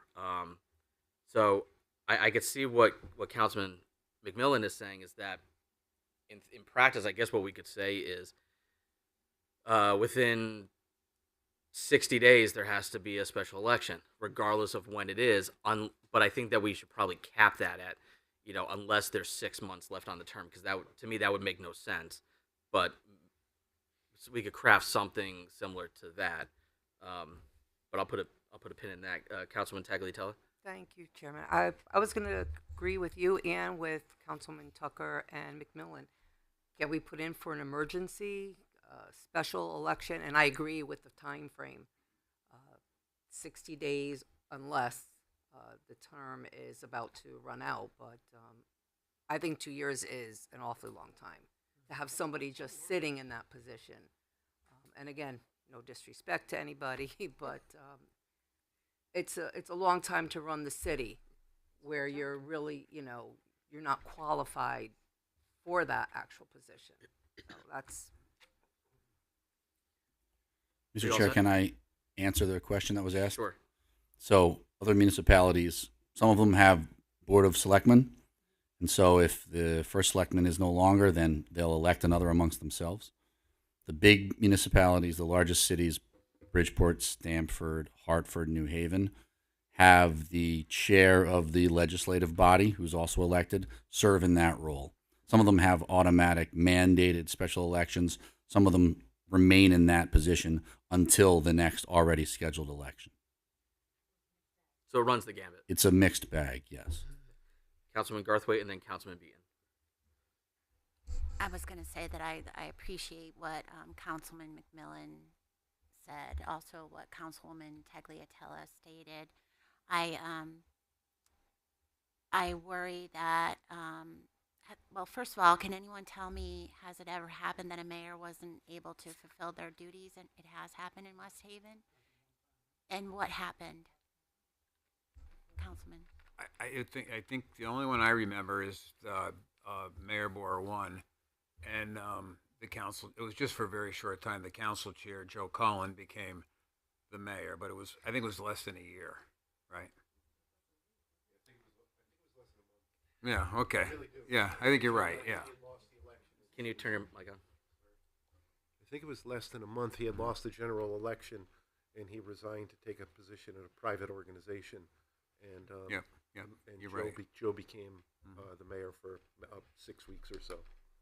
So if we have the new, if it passes that the new term will be 4 years, I think it would be more appropriate to have a special election, as Councilman McMillan stated.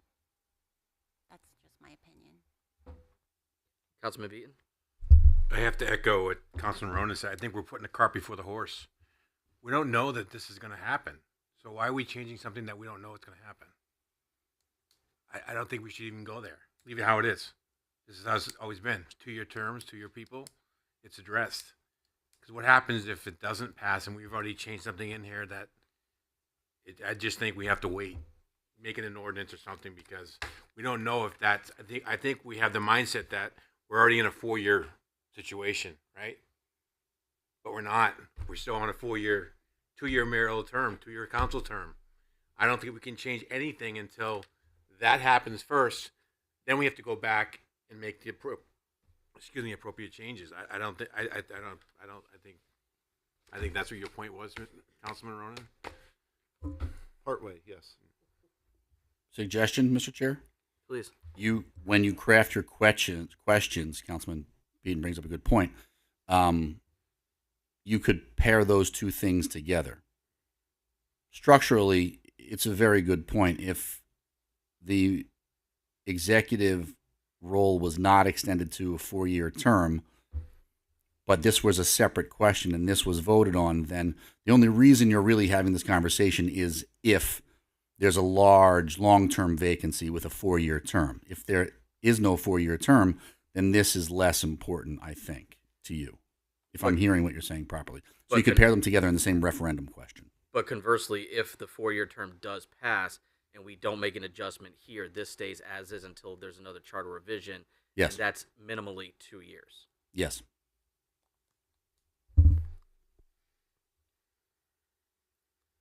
Councilman McMillan? I saw that look. I'm sorry, Attorney Cassini. I still would be, if it were a 2-year term, if it didn't pass and the mayor was not able to fulfill his or her term, I still would want there to be, if they, let's say in the first couple of months, someone should absolutely be elected. There should be an immediate election. I don't think we should be having people running our city that are not qualified, that don't want to run the city, that aren't eligible to run the city. If it happened within 3 months, 3 weeks, there should be. What's so funny? Oh, I'm just like everyone's. I'm just like I feel that there should be an immediate election. You do obviously have the statutory authority to call a special election within moments if you wanted to scramble it. I mean, it can't be put together logistically that quickly, but you don't need to have any type of time frame that you wait if that's what you all decided. What's the process to do that? Just You'd have to high notice level? it properly through the Secretary of State, through Mr. Clerk, the clerk's office, and then have the registrars involved as well Is that a majority? Is that a vote of the city council? to hold a special election. Yeah, you'd be asking the other departments to hold the special election for you, but yes, you could vote to do that. If I don't know, if all of your body resigned here and you wanted to fill the seats and you needed to have a special election, you could do that too. So it's not just the executive; it could affect this body. It could everything except Board of Ed. You can't wipe them out or Board of Assessment Appeals and then have new ones. But if all the Board of Assessment Appeals walked away one day and there was no one in those seats, you could scramble a special election in short order. Well, right now, for all positions, I think the mayor's special, as it should be, but for all positions, the city council appoints those for the remainder of the term. Yes, but you don't have to. You could say, we're going to call a special election. We don't have enough people that we can come up with. We're soliciting for nominees, for candidates or something like that. But in this case, I think, if I heard Mr. Mack properly, you're not talking about the time frame. You're talking about the concept, conceptually. So I think you've got two different things competing. One is making sure that the people get to vote for the executive, and the other is making sure that whoever it is that serves the role can do that job. So you might need to have more conversation about how to square those two together. It's not exactly the same thing. Councilman Rivera? So from cradle to grave, we decided we were going to call a special election today. How long would that take? Well, you you couldn't do it in 15 days. I'd say 30 days. You have to give proper notice. You have to get all there's a mechanism to actually have the actual election, but there's also time frames that you have to notice it and let people know that you're going to be putting things out to vote. So you're saying best estimate is 30 days? That's what I would think, yeah. And I think that needs to be built into whatever time frame we decide we're going to allow somebody to be appointed mayor. So if it's a year or 2 years, you got to build that extra 30 days in to have that election. Councilman Heffernan? Can the Secretary of State say no? Can the Secretary of State say no? Well, certainly, if you don't have it noticed properly or you haven't gone through the right process, then they could undo it. It would have no legal effect. But So let's say you didn't, let's say we did everything right. yeah. Can they say no? No, they wouldn't say no to you. They would not. No. But they could not? No, you have you can appoint people, or you could, if you need to, because it's in your charter, you have what's called home rule. Right. So you're allowed to set the rules of engagement, how you govern your own city. Now, they could tell you that you haven't gone through the process properly, or that you're trying to do it too quickly, and that you haven't hit the statutory requirements that you need to. But if you do that, they don't have the ability to subjectively decide that they don't want you to do so.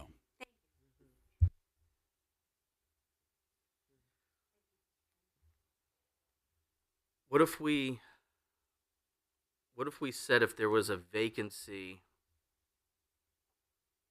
within the first 36 months of the term, then a special election will be held within 60 days.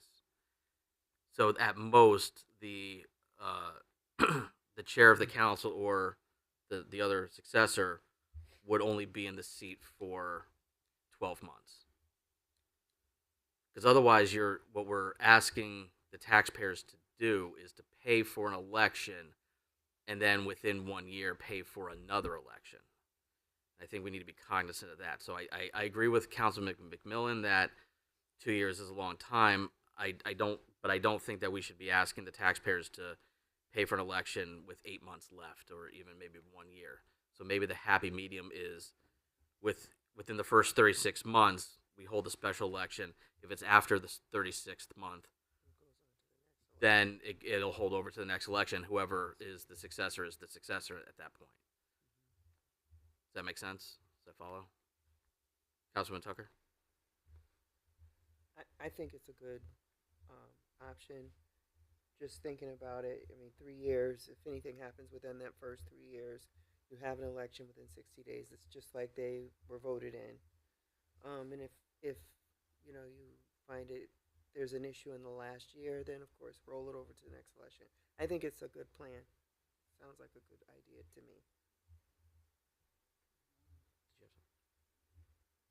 Yeah, my only thought is that so you potentially could have momentum, right? And carrying on, you know, let's assume that the mayor was a popular mayor and their programs were popular programs and they got voted in and the citizenry appreciate the forward momentum.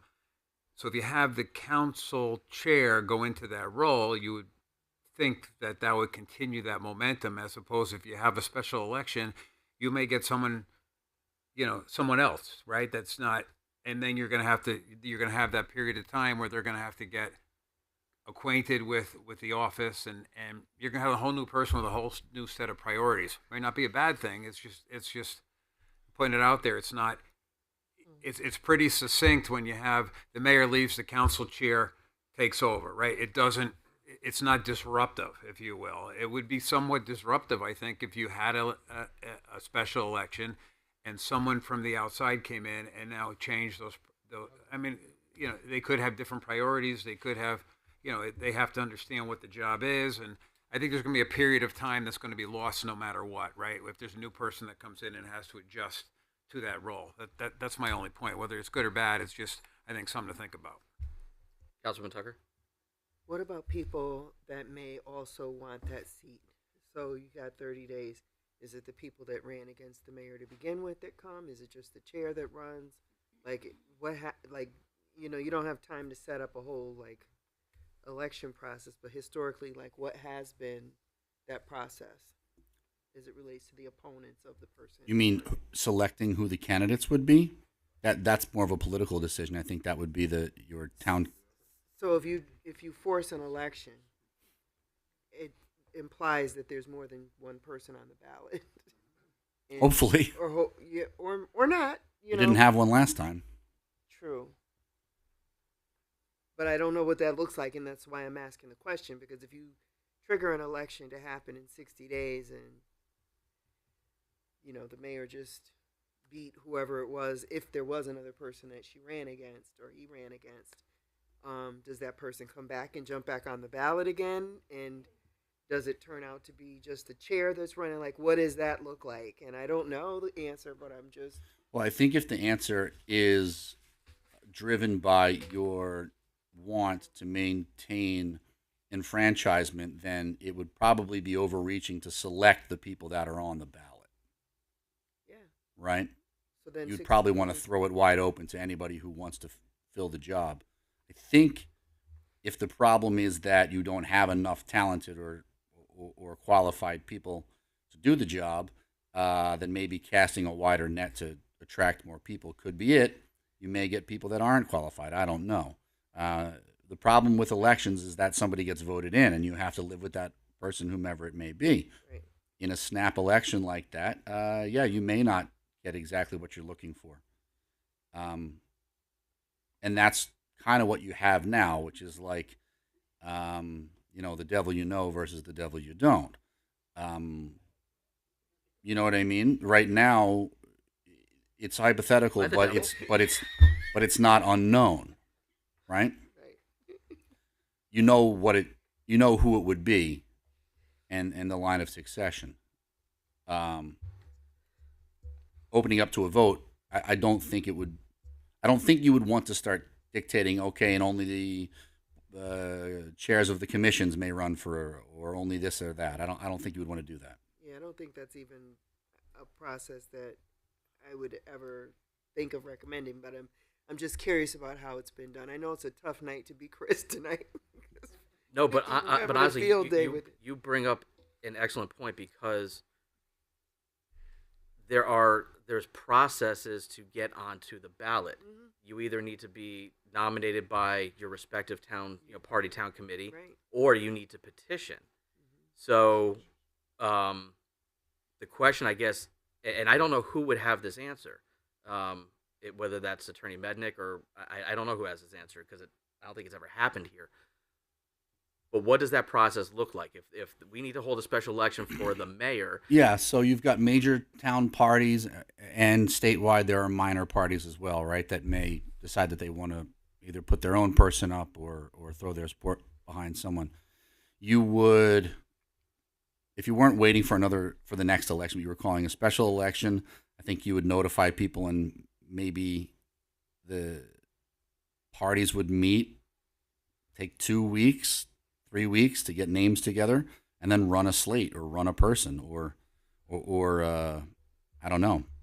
And then, you probably will have petitioning candidates that need time to go collect the requisite signatures.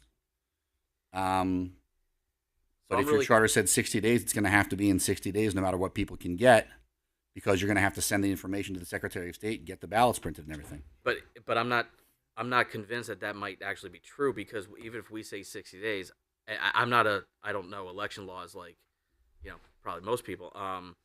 I don't know if there's a state election law that says that we have to allow so much time for petitioning candidates to get their signature. So we could say 60 days, but if there's a state law that says that they have, 14 days to get their signatures, well, now 60 has just been cut by 14 and we go back. So we could actually be creating an impossible scenario by putting in a time frame. Well, 60 may be too short. Not 90, I think, is probably okay. It can't be any shorter than 30 because you need that whole process.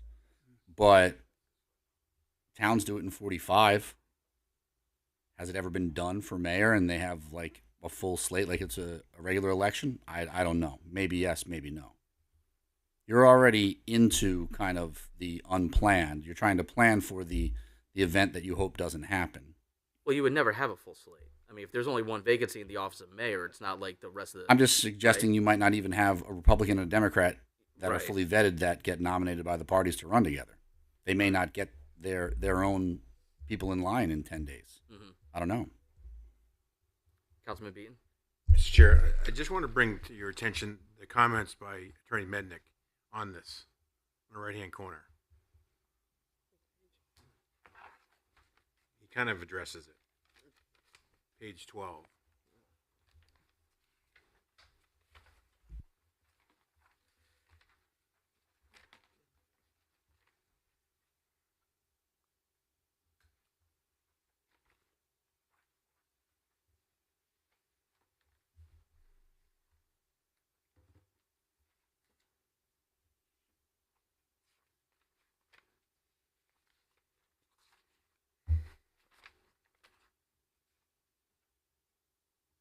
Is that under the vacancy section? Yes.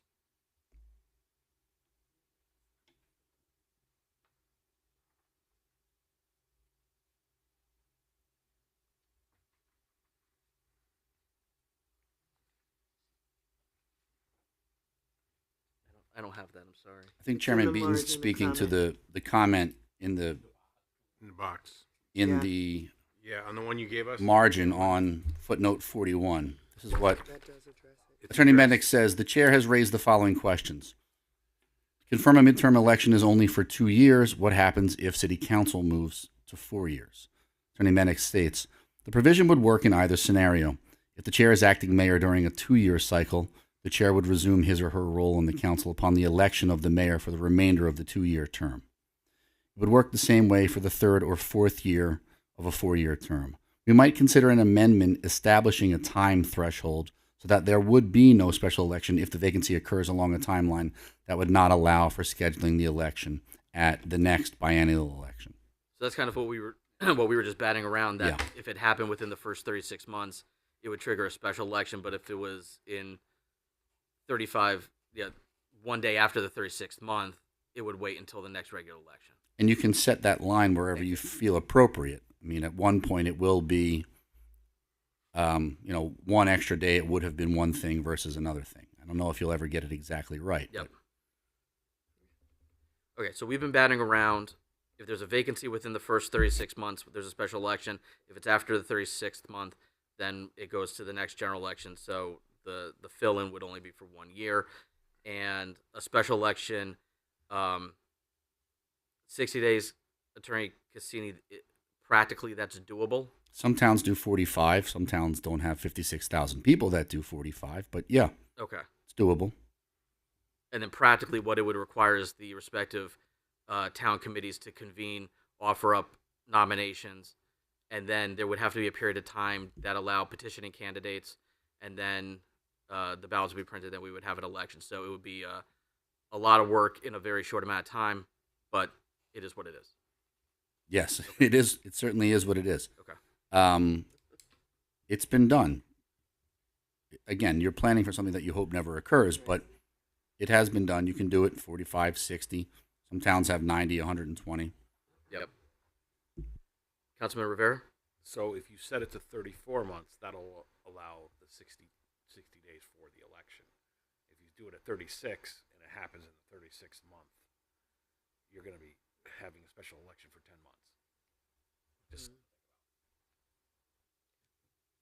So with that, if it happens within the first 34 months, within 60 days you have the election. So then in theory it's about 12 months of the newly elected mayor.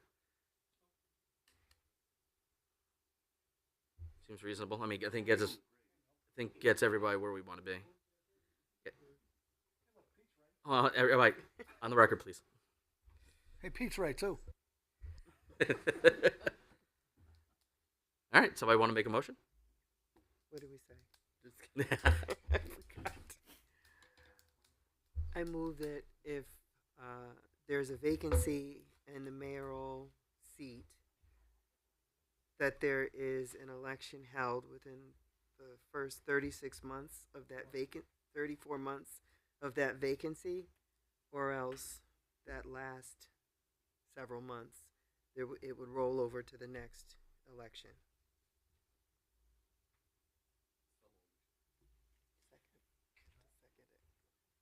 I moved it. You have to second it. I just want to give Stacy an opportunity to jot down.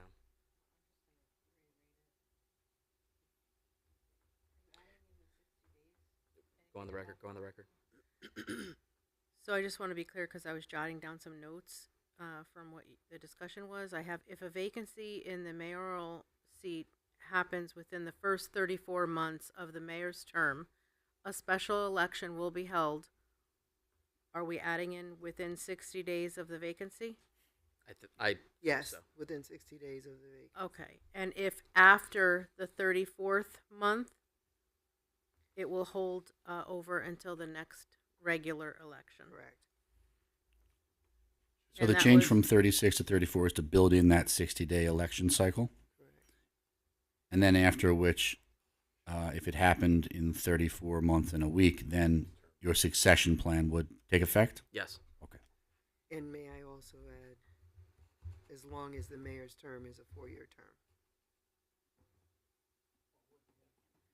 You don't know I that. think that's that. Oh, we have to go on the record. Everybody, You please. don't know that. I'm we're saying going it to group can't those be, together. Yeah. it can't be a 34-year Correct. if it's only a 2-year term. Correct.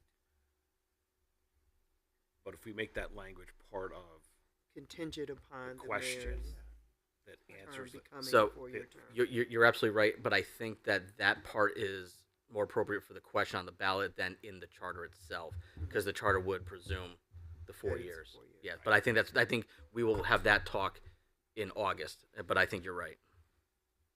So it would say if a vacancy occurs within the first 34 months of a 48-month mayoral term. We could do that. That's what you're saying? Yeah. Yeah. There are not 34 months in a 24-month mayoral term, but within the first 34 months includes all of those other Right. months. I just want to make sure. Councilman Tucker, you're making that motion? Yes. Who is the second? McMillan. Second from McMillan. Councilman Quagliani? Kevin, are we prohibited from having a municipal election on a gubernatorial or a presidential Yeah. election year? So I was thinking about that. I don't think so. In the case of a special election, that would solve a vacancy that you're talking about. And I know routinely you can't schedule your own. Purposefully, municipal elections are in the odd years. Yeah, because I was thinking about if we just made it the next regular election cycle. So if it's in August of 1 year and that happens to be the gubernatorial, then you would just tag on to that. Or if it's Yeah. a presidential, then you tag on to that. At least you have an election already stood up, and you don't have to have the extra expense of having a special election. Question is, what happens if those elections are in November and the vacancy happens in October?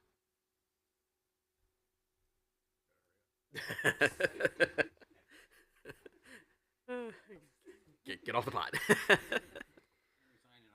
Yeah, there's no take backs. keep them plugged in. All right. Any further discussion?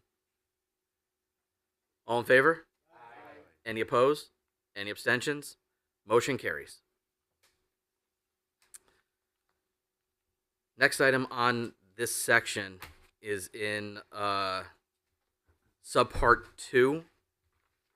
I asked the very aggravating question of what is the temporal definition of temporary and how does that get triggered. So to refresh for the record, section 2 says if there's a temporary vacancy in the office of mayor, then the city council chair assumes the role until the elected mayor is able to return the office. However, this section does not specify how long the vacancy has to be to constitute a temporary vacancy, and it doesn't talk about how this provision is triggered, meaning if the mayor does not say, I'm not available, at some point somebody has to make the decision that the mayor is not available. How does that work?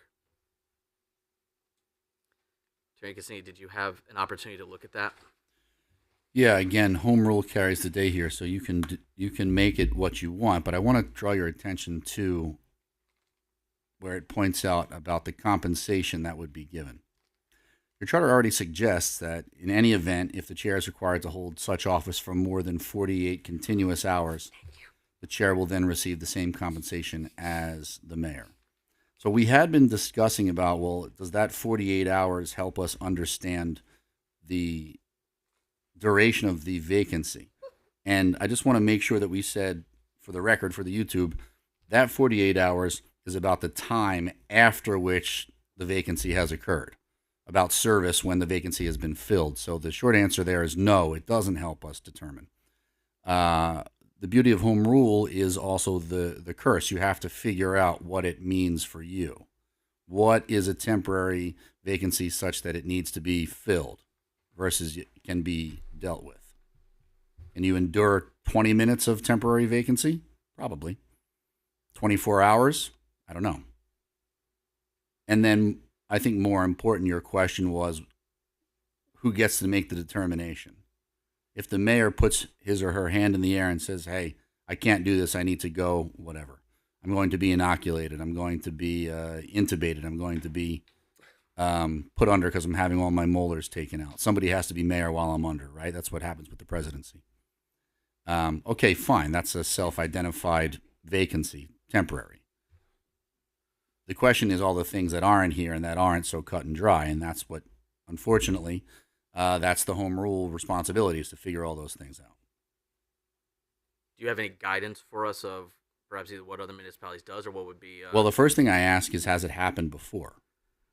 Does anybody know of any cases in which someone has stepped in to play that role before? I like how we're all looking at Well, 'cause Councilman Quigley. the last one was with Mayor, the original Mayor Boer. That was, but he didn't. He didn't come back. That was No. he resigned. Right. So then the council chair took. I can't. That was it. I don't remember any of my tenures where that's happened, where it was determined that the mayor was incapacitated or unable to serve temporarily, and the council chair was appointed. Nothing official. No, could it have been unofficial? Sure, between the mayor and maybe the chief of staff or whatever, possibly, but nothing official. Did that happen with Zarnowski? Zarnowski. Zarnowski. Now you're even before me. I thought he got hurt with a chainsaw or something. Right? So it did occur one time. Not this. The only time anybody took over is when the first Mayor Boer resigned, basically, or Right, that's because not he lost. temporary It's not- vacancy. it's That's not- I'm saying no right. temporary that I know of. Right. No, this is more about infirmary or absence. And an absence is easier because the mayor, 21st century, the mayor could be mayor anywhere.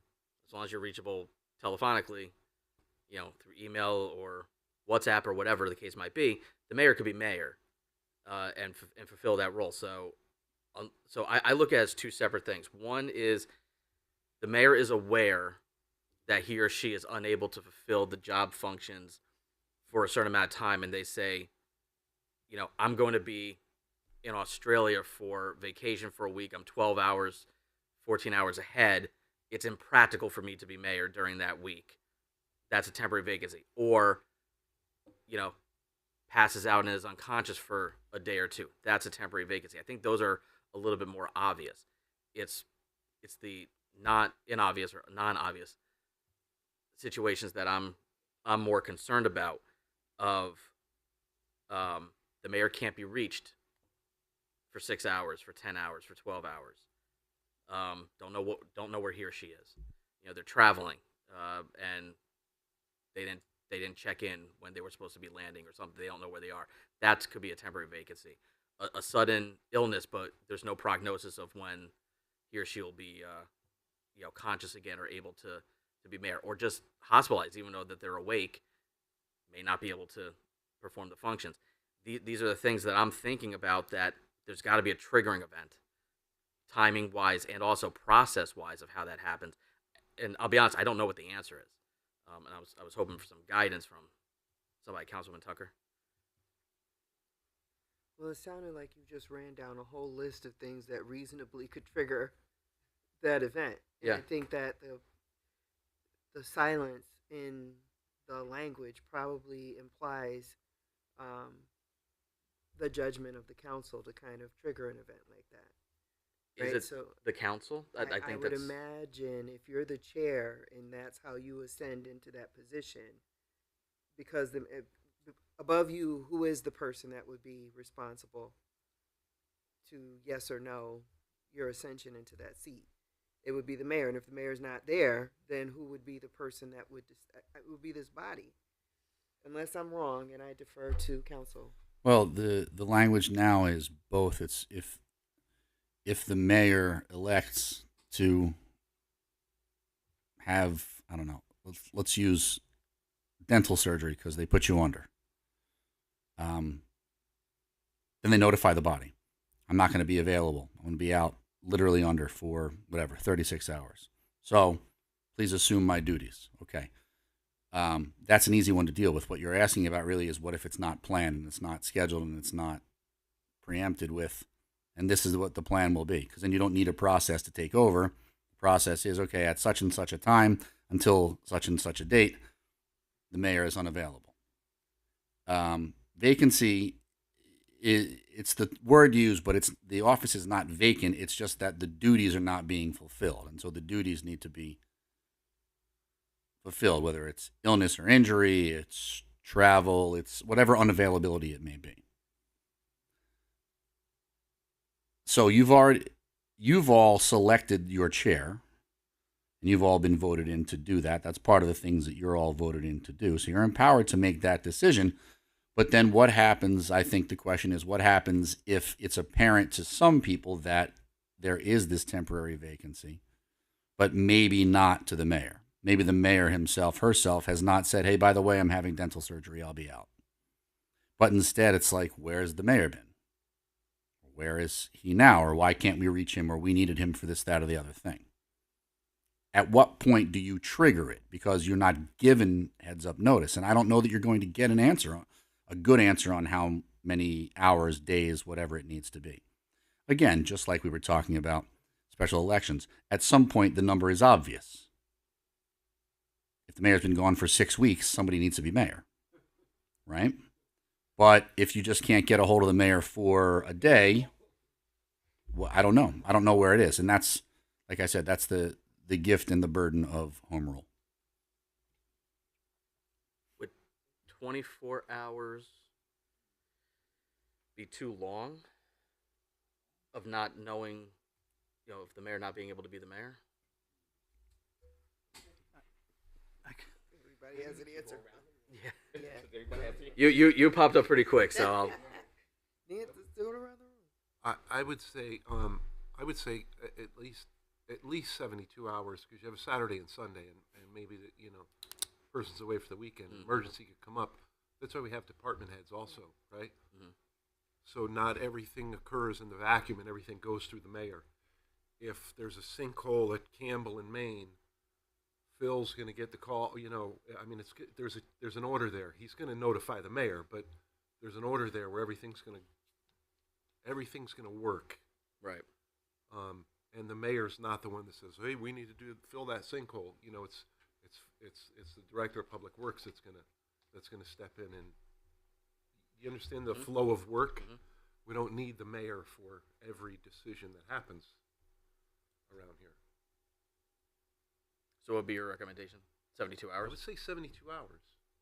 Just and that's 72 hours where the chief of staff doesn't know. No one knows where the mayor is, or the mayor is incapacitated for at least 72 hours. Infirm, incapacitated. Infirmed. That's just my. So Councilman Rowan's talking about the executive functions of the city itself. Yes, those all happen. The streets will be plowed. The garbage gets picked up. I don't think this speaks to that specifically, but it may be specifically vague. It may purposely say temporary, but not 72 hours or 48 hours to build in that flexibility. There are some 48-hour windows that are much more crucial than others. So maybe you want to decide in that moment, she's only been gone for 12 hours, but that was exactly what we needed. We got to figure something out because it can't go into hour 13. I don't know. You know better than I do. But there could be, that may be why it says temporary, but isn't defined. And maybe the 73rd hour is the time she comes back and says, what are you guys doing? I don't know. Councilman Quagliani. I don't like the idea of putting a number on it. In this day and age, it's very different than it was when this charter was written. The mayor goes on vacation doesn't mean that she can't be the executive, right? She's connected with whatever she's connected with. So I think it should be the responsibility of the council, right? If we're all reasonable people, right? If we felt that there was a problem that we can't locate the mayor, then it's our responsibility, either as the chair to call a meeting, or there's 7 of us that could say, hey, something's not right, let's call a meeting, and then maybe then that could be the triggering event. But I'm not a fan of putting a number on it. I like that idea. Councilman Tucker? I would agree, and I also think that, like, to your point, some 48 hours are different than other 48 hours. If it's a 48 hours after a hurricane or a flood, that's a crucial 48 hours. Then it's 48 hours on a regular 48-hour, time frame. So I think it depends, and I think context matters, and I think it just depends on all of the circumstances that could potentially require decisions that need to be made that are beyond what department heads could or should be making, that require, you know, that require that level of executive decision making. So I think I agree with you that I don't think that there should be a number, and I do agree that it is the body that makes the decision, and I think leaving it like that is fine. So I think then the only thing that I would maybe suggest is that we have to clarify in section 2 that it is, because this says it happens. The chair of the council assumes the role. I think that we need to clarify that this body could make the decision that there is a vacancy. Well, let me propose this. I don't think that you're trying to define temporary, even though that's what you're talking about. What you're trying to define is vacancy, absence. Mhm. When does it become an absence? And Inability to Councilman's perform the point, task. it's not Saturday and Sunday.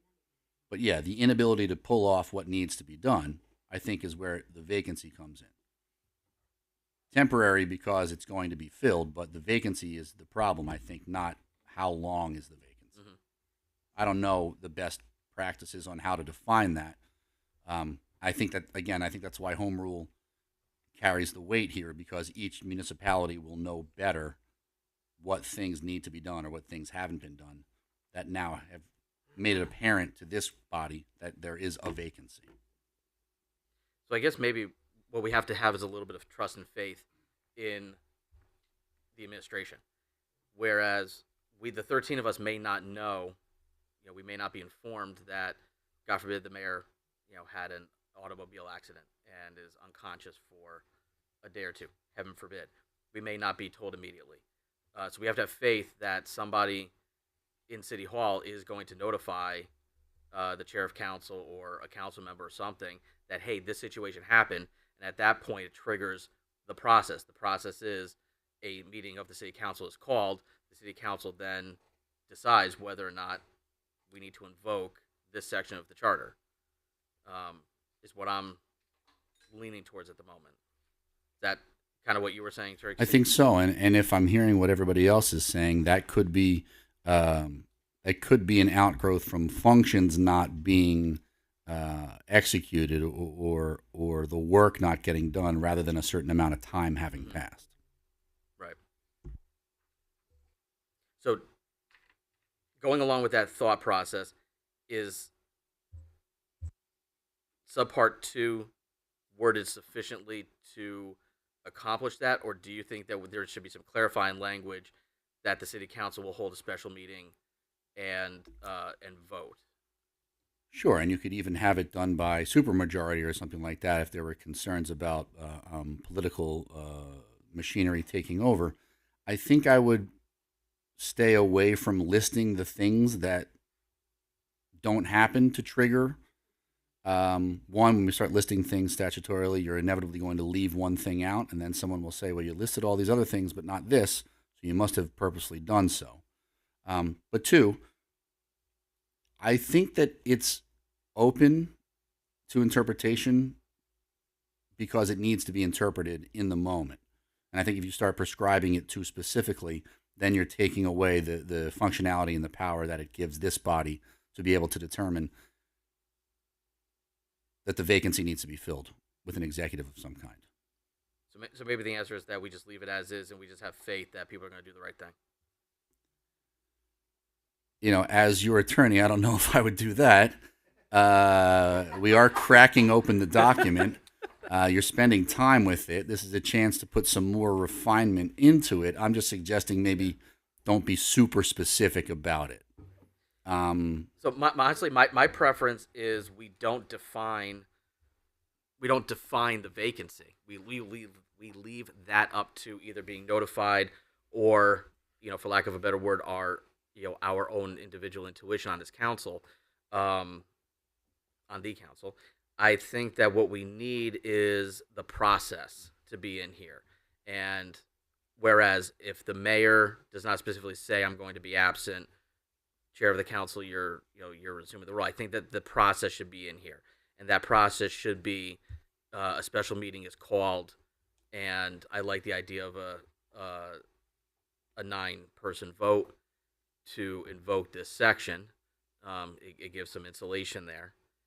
And then at that point, it could happen because the chief of staff contacts the chair, or somebody in public works says, "Hey, I haven't seen the mayor in 2 days," to one of the other council people, and then we start talking and say, look, we got to sort this out. Let's have a meeting. Let's call in the chief of staff. Let's call in some department heads. Let's figure out what's going on here, and let's make the decision. I think that would be the process. So if we want to accomplish that, then what should be in this subsection 2? I would actually probably make a subsection 3 that is procedure to determine vacancy, and empower yourselves. If you want supermajority, that's fine, although that will obviously make it more difficult. Maybe that's by design. It could be more challenging to get it done. But I would make another subsection 3 about the procedure to determine vacancy, and list here how you want the vote to need to be calculated, such that you can say, okay, we've officially determined that the executive functions are not being done, the executive office is vacant, and now we're activating protocol, which now would be subsection 4, or subsection 1, succession by the chair. And then if the chair chooses or is unable, failure of the chair to assume within that 24-hour period, then furthering the succession line. If you look to 5, or what was 4, now 5 on mine, it says mayoral vacancy defined. For the purposes of this paragraph, in addition to other provisions set forth in Chapter 1, Section 8, the term vacancy shall be defined as inability to serve by reason of illness, unavailability, or otherwise to perform the duties of mayor under this charter. So there's more language here that sets out the definition of vacancy, but without hyperspecificity. And I think that that's the flexibility that you're looking for. Right. So section 1 would be the process upon death or resignation. 2 is the temporary vacancy. 3 should be the process by which to invoke subsection 2. And then the 3, which will be 4, would be the failure of the chair to assume. Then Yes. the succession plan, and then the new 5 will be the definition of vacancy. So we need to add a new 3. I like that idea.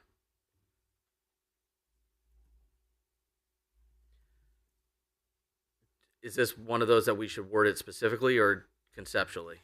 I'll probably defer to Mr. Mednick on that one, because I'm sure he's got language that's been functional and survived challenge elsewhere. Okay. So just let me know if you want this to be supermajority. We'll make sure that that's called out by name.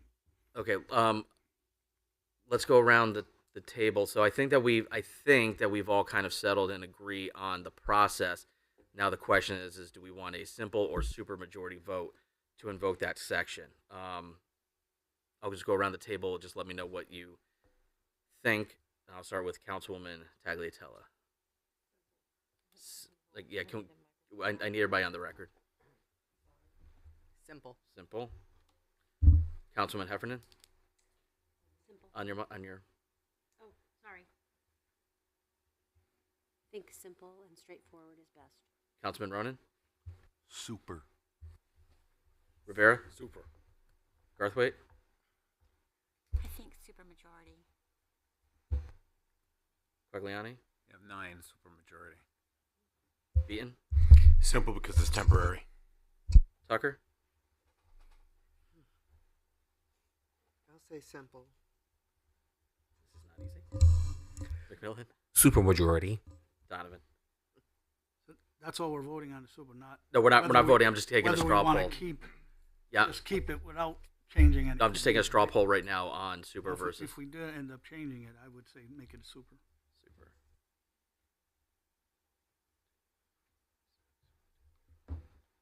Okay, it's 6-4 for supermajority.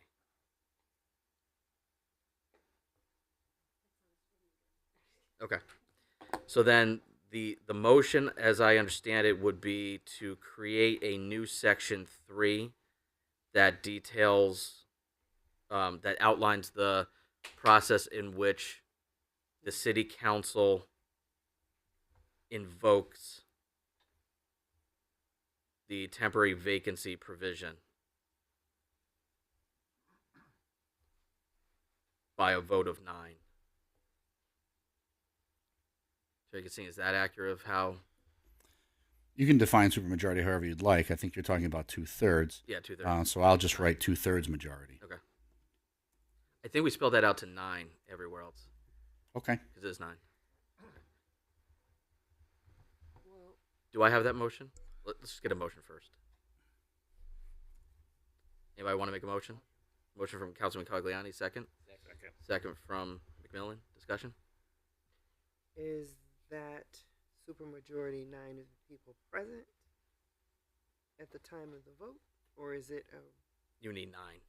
you need 9 people to vote? So you get 8, right? Quorum is 7. If you got 8, you don't got to vote. Right. And that's of a council meeting. Yeah, so it's not 2/3 of the people that are present, but it's specifically 9. So if you have 9 and one person abstains, it doesn't pass. Or if we have 8 here, because that's a quorum, it doesn't pass. Couldn't do it. You couldn't vote on this. Should something this important have that kind of simple majority?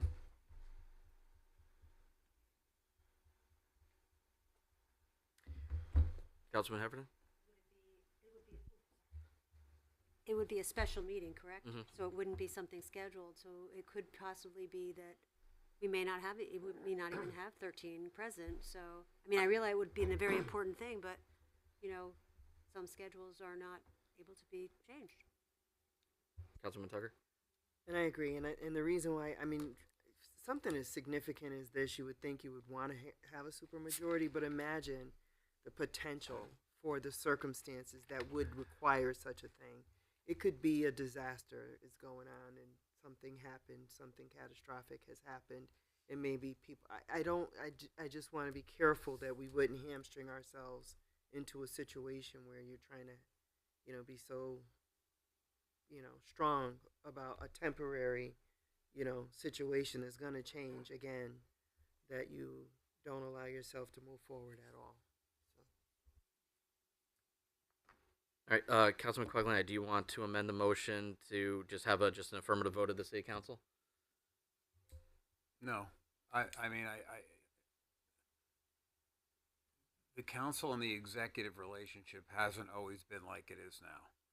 So if there's an opportunity, there could, my goal is to make sure it should be hard and everybody should be in line and in sync that we need to trigger this particular event. I mean, in my mind, if we need 9 votes to change a line item in a budget, we really should have 9 votes to create, to trigger this event. Our rules also allow for remote meetings, especially emergency meetings. So I could certainly conceive of something like this qualifying as an emergency. We can call an emergency meeting, which doesn't require 24 hours notice, and we could have it done remotely. So I think that opens up the opportunity for somebody, even if they're unable to be there, to just go on their phone and do it. So, all right, the motion on the floor is that we recommend a new section 3, detailing how the city council, the process by which the city council will determine the. Yeah, sure. I'm tired. So that we create a new section 3 in chapter 2, section 6, where we create, that outlines the process which the city council invokes the temporary vacancy provisions by a vote of 9. Any further discussion? All in favor? Aye. Any opposed? Any abstentions? 1 abstention. By Heffernan? 1 abstention by Heffernan. Motion carries.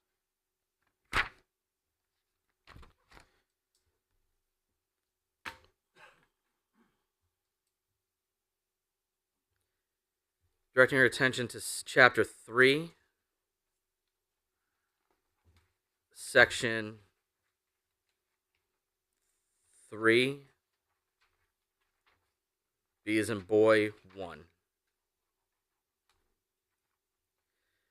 We flagged this because this is the removal process of a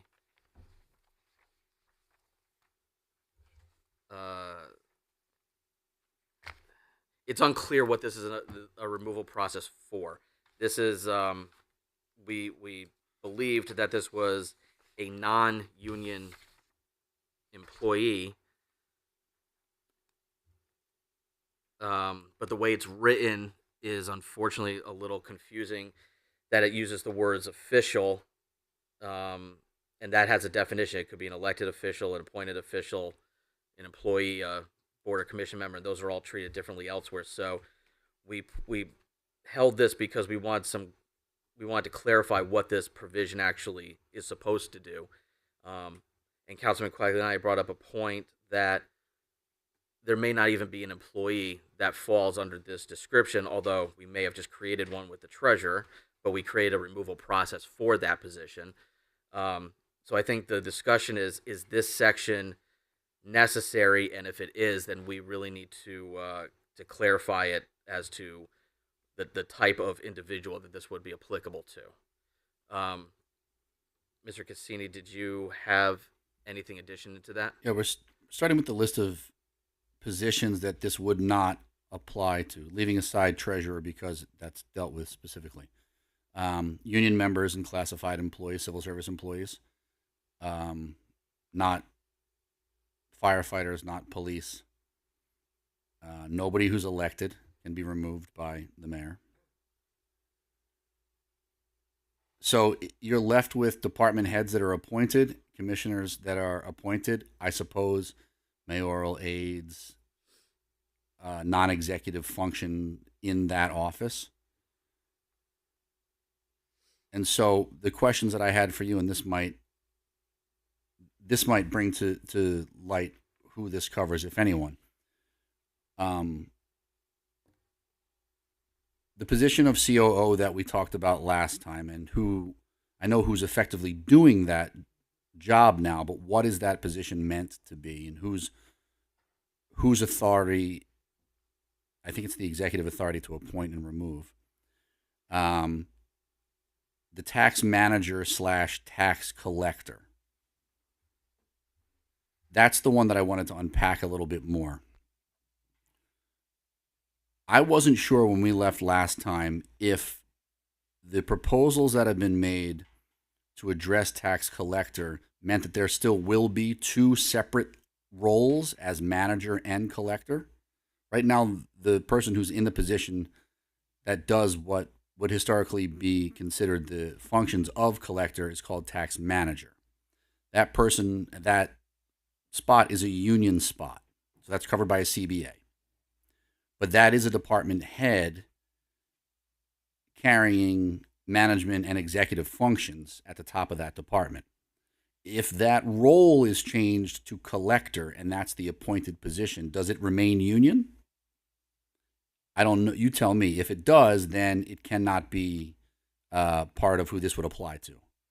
If it doesn't, then are the two positions still going to exist? Is there a manager underneath now a collector who is not ceremonial, but who is operating at management level, executive function level?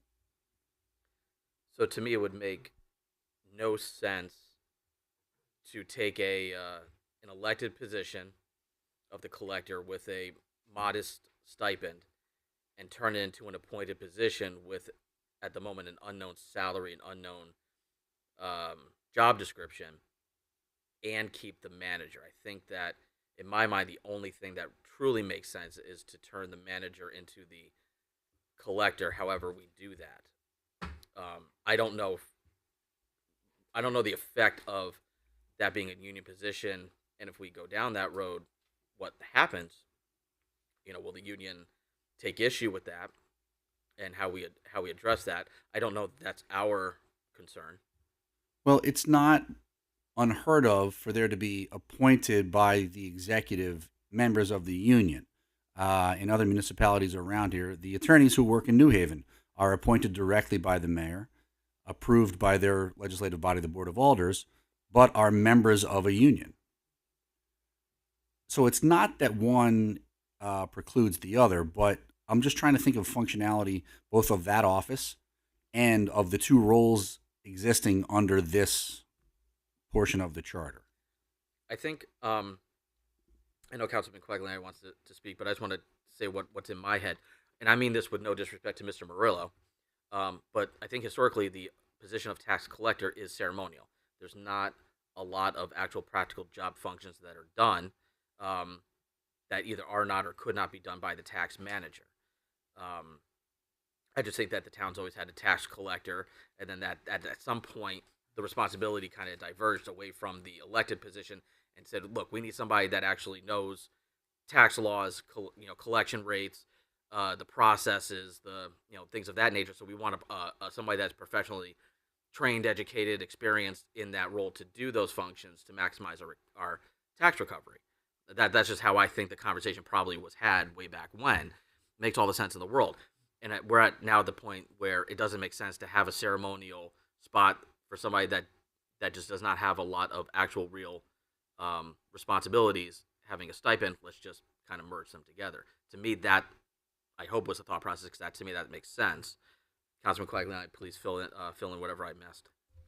No, I think you're right. I mean, I spoke with Mr. Murillo over the weekend, and he's aligned. He agrees with the fact that those two positions should be merged, and his big point was to make sure that they're appointed and they have a set of credentials in order to be appointed, that they be certified, tax collector. They have 5 years of experience, whatever it may be. That was his biggest concern, and his expectation was that which is mine, is that the existing tax manager's position would transition into the tax collector. I'd argue the fact that the tax collector it should stay. If it's a union position, it should stay in the union. And I'm not convinced that they're a department head, because our definition of department head says that someone that directly reports to the mayor, and the tax collector does not. They report to the finance director, as does the assessor, who is in the union as well. So I think my specific thought is that when we were constructing this, that's what would happen. The manager and the collector would merge into whatever name you want to call it, tax collector, tax manager. There would be one person in charge, and we would consolidate those two positions into one. And I would think that I don't know if I was a tax manager and I was asked to now take the role as tax collector, and it's the same role except I'm outside the union. Yeah, that's I don't think no. I'd be too happy with that. So I agree with you. Yeah. And I don't know that anybody's heard from the person who's serving in that role, so I don't know what the response would be, but that would be my guess also. I'm considering if earlier, as removal from an elected position to an appointed position, it seems, if I'm a resident who's trying to inform myself, I'm reading this and I'm thinking, oh, I can't vote for collector anymore. I guess I don't really know what collector does, but now collector's appointed. But I might not be able to see that, oh, it's actually not just being moved from elected to appointed, but it's kind of going away. The ceremonial thing that's always happened is no longer. There will only be a tax manager, and the tax manager job title has changed to tax collector. That reads differently to me than we're changing an elected to an appointed position. That doesn't, to me, it doesn't tell the full story. So that's probably why I've been confused about it over the weekend.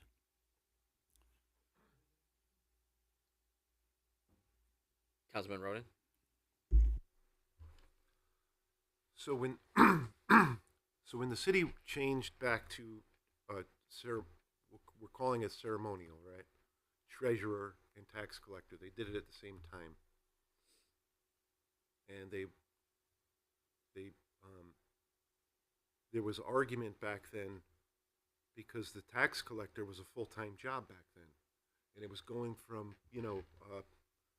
$38,000 a year down to a $9,000 stipend. And there was argument back then that statutorily, and maybe that's why we're changing the name from tax manager to tax collector, the tax collector signs forms. So the person that was elected at that time that was getting a $9,000 stipend got an office and said, oh, I got to sign these forms. I mean, I'm responsible for this whole office. we need to make this a full-time job so I can keep my eye on what's happening. That was the argument back then. I don't know if it holds water now. Statutes, statutes could have changed on the state level, but this was all like state level statutory requirements for the tax collector back then. It was a huge argument we had on the city council. That's going back almost 15 years now, so I don't know where that ended up. To throw that in the mix. All set? All set. Stacy? Go ahead. So I don't know if you may have something there, because anytime the city council does something that involves the tax office, those letters or resolutions actually do get sent right to the tax collector, not the tax manager. Yeah. So. Signatory powers still. Right. I guess my question really was more around if there's enough correlation between changing from voting somebody in to having voted the person who will appoint somebody to do that role, but then changing the title for the person who's actually fulfilling the function of collector. I don't know that it's totally apparent in the changes that you're making here. I'm just trying to think to the next step when it comes back around and we're talking about crafting questions. How do we do it in a way that makes it look obvious that, yes, there's a person named tax collector and there's a tax manager.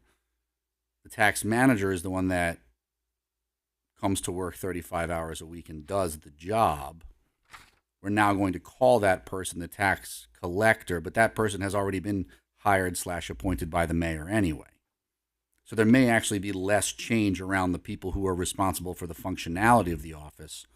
Whereas if I were reading this and I were voting, I would say, well, wait a second, how come I can't vote for tax collector anymore? I don't like that. I want to vote for the person who's keeping an eye on the taxes. And that's not actually the function of the collector in the past, but as we change things, it will be in the future. I don't know how overt and specific you need to be. That occurred to me as I was trying to think about it and read through it again over the weekend. I wasn't totally sure, even if they were both going to stay around or if they were now, I understand, to be collapsed together into one. Terry Cassini, I don't know if you know the answers, but if somebody in the council does, please enlighten me. I'm looking at, if you go to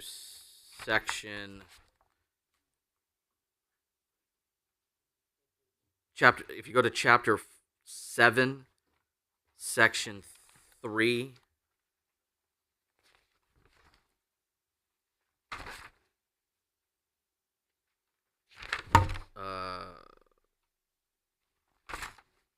B.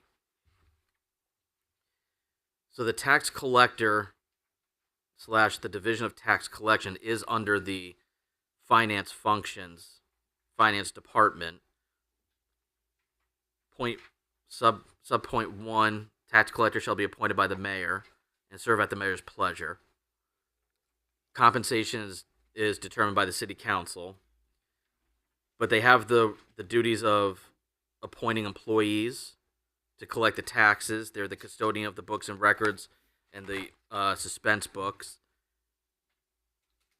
And then a few miscellaneous sections on the collection of taxes. I think functionally, most of this is done by the tax manager now. Although... Yes, but as I said, she's a union member, so she doesn't serve at the pleasure of the mayor. She's also not the custodian of the books and records. That is actually Mr. Murillo, technically now. But you're combining those two things now. The problem is that as a member of the union, there's a whole other process for removal if that were to be the case, but also the salary is not set by the mayor. No, the salary is set by us in the budget. It's just a budgeted line item now. 129,075.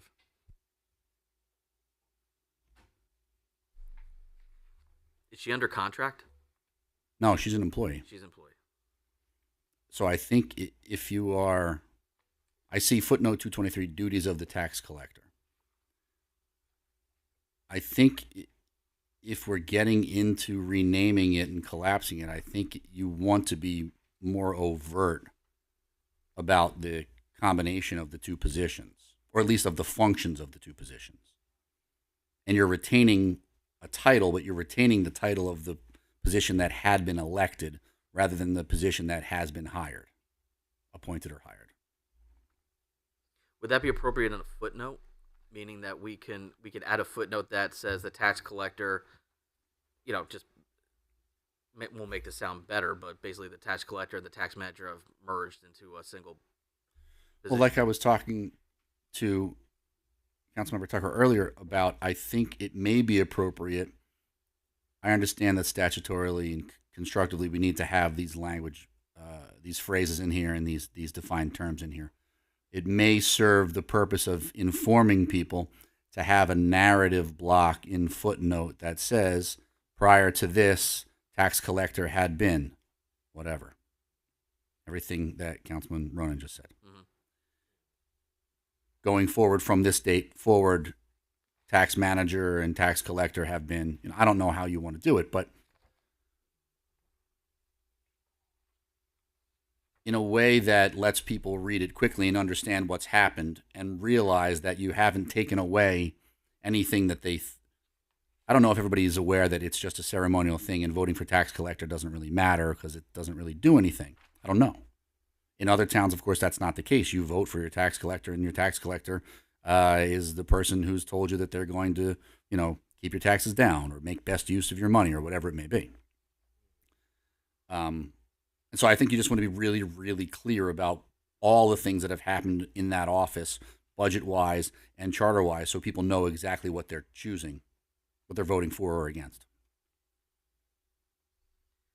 So we kind of got a little bit off topic because we're dealing with a removal hearing of an employee, but I think what we're trying to define is this new tax collector position going to fall. Yeah, sorry, I didn't mean to drag you off on a tangent. The reason I'm talking about that department is because the answers to the questions I was asking could have meant that role is subject to that removal. The other one that I'm not sure on is COO. If you want to talk about that, maybe that is a more clear answer. But the question in that removal section really was, to whom would this kind of extended process and this extra bit of protective procedure apply? If the answer was nobody, and I think we kind of couldn't figure out who it would be, a person who works in this building or a position that's not yet filled, we couldn't figure it out, then my recommendation might be maybe we don't need this. But as you can tell, I didn't fully understand collector versus manager and where that ended up. So it could have been that job was the one. And I think that the charter's done a good job, and we've made some changes where there has to be a separate removal process for a particular position. We've actually put it what that process will look like for that position.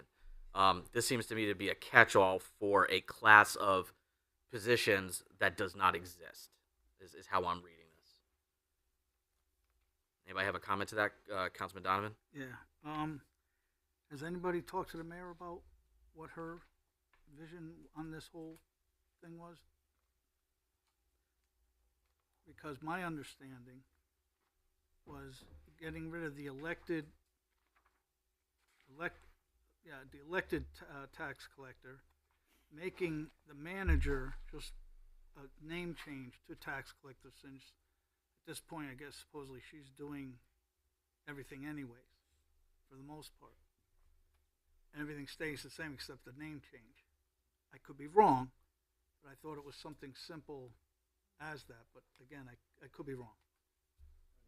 So I didn't know if you Right. So that does not create a class of employees that would fall under this section, which this section for removal is not new. It's in here. There's a little bit of change, but it's more stylistic than anything.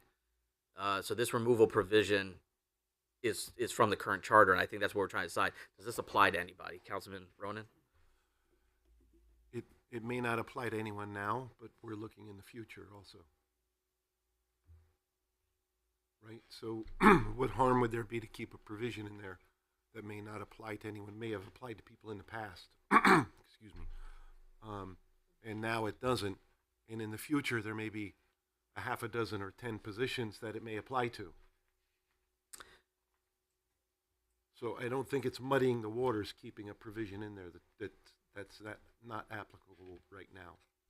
I would agree with the only point that we would have to change the verbiage because it says to remove for cause including a violation of the provisions of the charter any official or employee. Those are now defined terms that this can't apply to. So employee is all encompassing, and it obviously can't apply to union employees. Officials includes appointed and elected. It can't apply to them either. So we would have to rewrite this section to make sure that it can be enforced. Otherwise, somebody could read this and try to use it against persons that it would be inappropriate to use that for. Again, I'm a simpleton, so why not just change official to appointed? Because it still doesn't apply to every appointed official. An appointed official could be a member of the Planning and Zoning Commission, and they have Yeah. and that's a separate there's a removal process for that we've set up, so it wouldn't apply to them. I don't know how to define this on who it would apply to. That's where my hang up is. I agree with Councilman Roden that if it doesn't apply to somebody, there's no harm in keeping it. But the way it's worded is that it could be interpreted to apply to persons that it can't apply to, and then we would have a problem. Councilman Quagliani? Yeah, I mean, if I was the appointed commissioner, right, or the corp counsel or the finance director, I'd look at this language and say, wait a minute, you do need cause, right? You can't tell me that, because of the change, there's a change in mayor that I have to leave. It tells me right here that you have to give me a hearing. And the city clerk hires their own employees. So where do they fall into this? Because this specifically is duties of the mayor, right? They're not hired by the mayor. They're hired by the city clerk. So what's their, and again, they serve at will of the city clerk. So it's, I don't know. I mean, it's just a muddy section that we're trying to define who it belongs to, and I still can't define who it belongs to. Well, if you do feel like the protections are built in elsewhere, either by charter, by ordinance, or at the board and commission level, then you can elect to propose that this be stricken entirety if you feel like it muddies the waters unnecessarily. I agree that it's kind of a catch-all. The language that was added is specific to Chapter 6, Section 5, which Chairman brought up in his first pass. And that's speaking to city treasurer, and that's now an elevated number of votes that you need because you're looking to distance that person from the power structure in case it needs to have more oversight, whistleblowing type activity. But that language can be implemented elsewhere also if you're feeling like this is powers and duties here, one, is muddying the waters someplace.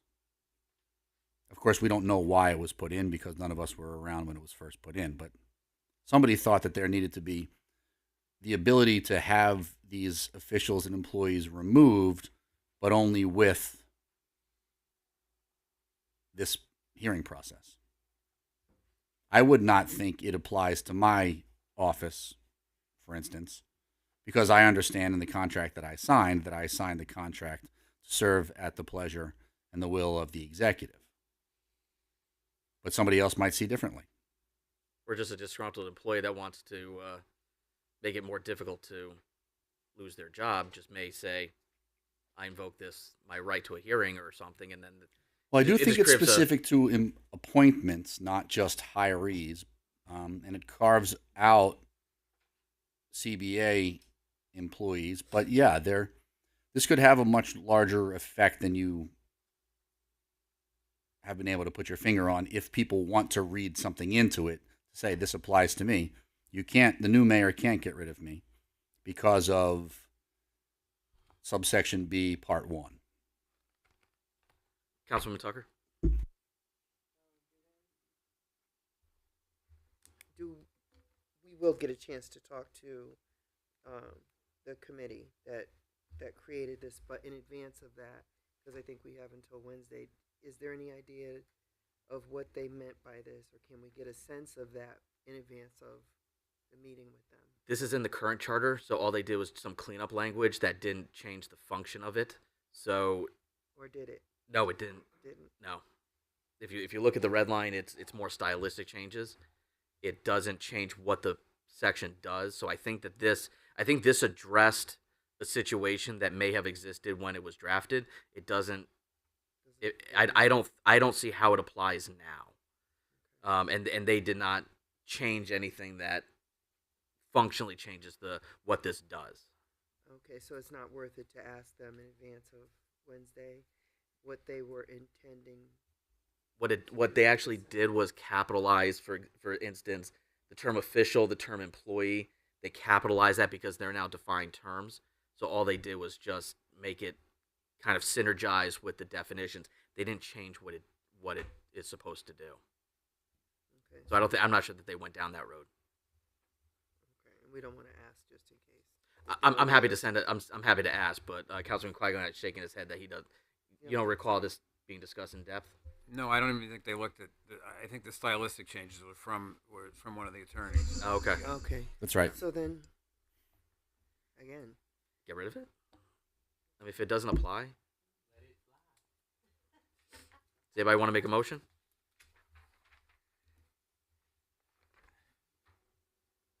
I'd like to make a motion to remove it. We have a motion to strike Chapter 3, Section 3B1 in its entirety. Do I have a second? Second from Councilman Tagliatella. Further discussion? All in favor? aye. Any opposed? Two oppose. Donovan and Ronan oppose. Any abstentions? Motion carries. Motion carries. Okay.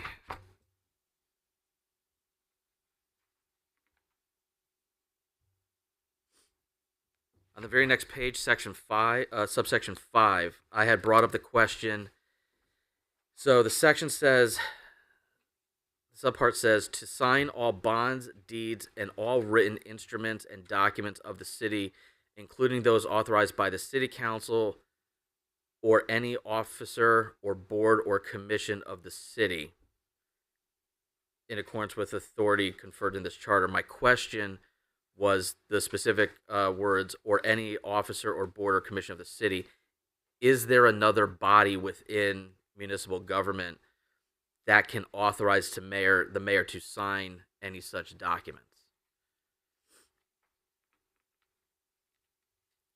Councilman McMillan? I'm sorry, Councilman. Chairman, excuse me. Do you have that where that is stricken out? Because it's stricken out in red in our booklets. I think that Attorney Mednick, that's my note to Attorney Mednick. I think it flowed through for some reason to everybody. I'm not sure it matters at the end of the day, but but having a provision that the mayor's authorized to do something by authority of another body that I don't know any other body has the authority to convey that to her, I'm just not sure it's appropriate to keep in there. The one thing I'll bring up is if we're making sure that the Board of Ed passes all of the contracts through the city process, and that could be something where the Board of Ed is empowered to engage the food and provisions contract or something, but it needs to be signed by the mayor. I'll put him on the spot and ask Councilman Quagliani, who's been discussing this with me and found the Sodexo contract somewhere. That might be one of these such occasions. Okay. There's no real harm in keeping it in there, right? No. Okay. So I propose that we just move on. All good? Okay.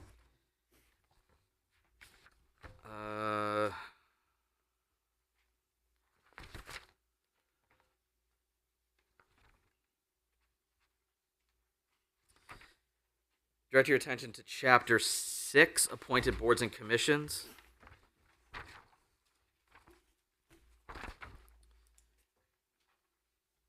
We had talked about adding a provision well, I don't know if we need to add a provision or not, but we were talking about qualifications to be appointed to certain boards and commissions. I think we settled on that we will do that by way of ordinance. That way we buy ourselves a little bit more time to be thoughtful about that process. And I think the question that we had for the attorneys was whether or not there should be anything included in the charter that says that that will be done, or is it sufficient to just leave it as is and we're just going to add that to the to-do list? Yeah, my note has a subpart 7, Yep. standards and qualifications to be revisited today, and a simple sentence that the city council may, not shall, may address by ordinance. Address qualifications of appointed board and commission members? Yes. Okay, so I would like to make a motion that in Chapter 6, Section 1,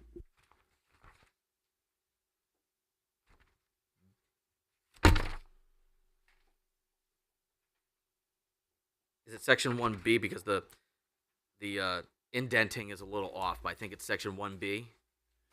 I have 1B 7. subset 7, yes. Right. So under so I make a motion under Chapter 6, Section 1B, that we add a subsection 7 that says that the city council may adopt by ordinance qualifications for members to be appointed to boards and commissions. Do I have a second to that motion? Second. Second from Councilwoman Garthwaite. Any discussion? Councilman So- Donovan. With making that 7, 7 here becomes 8?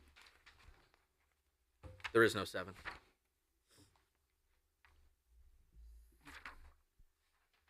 It says section 6, Yes, 7. chapter 6, section 1.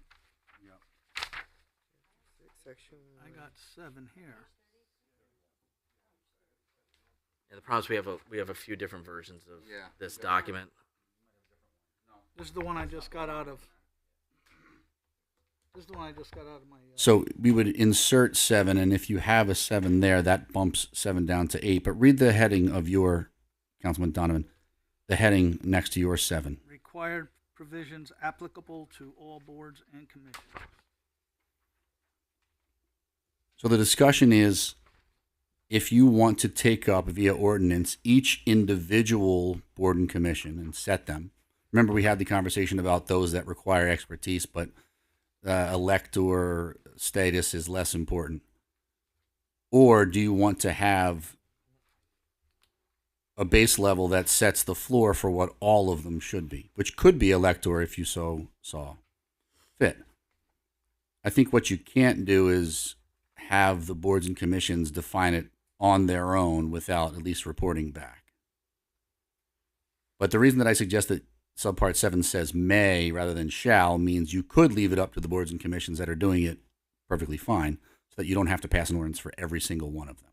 So I think the confusion is that some of us, myself included, as I'm looking at the document that was prepared by the Charter Revision Commission, some of us are looking at the version that was just prepared by your office, which includes some of the changes that we made last week.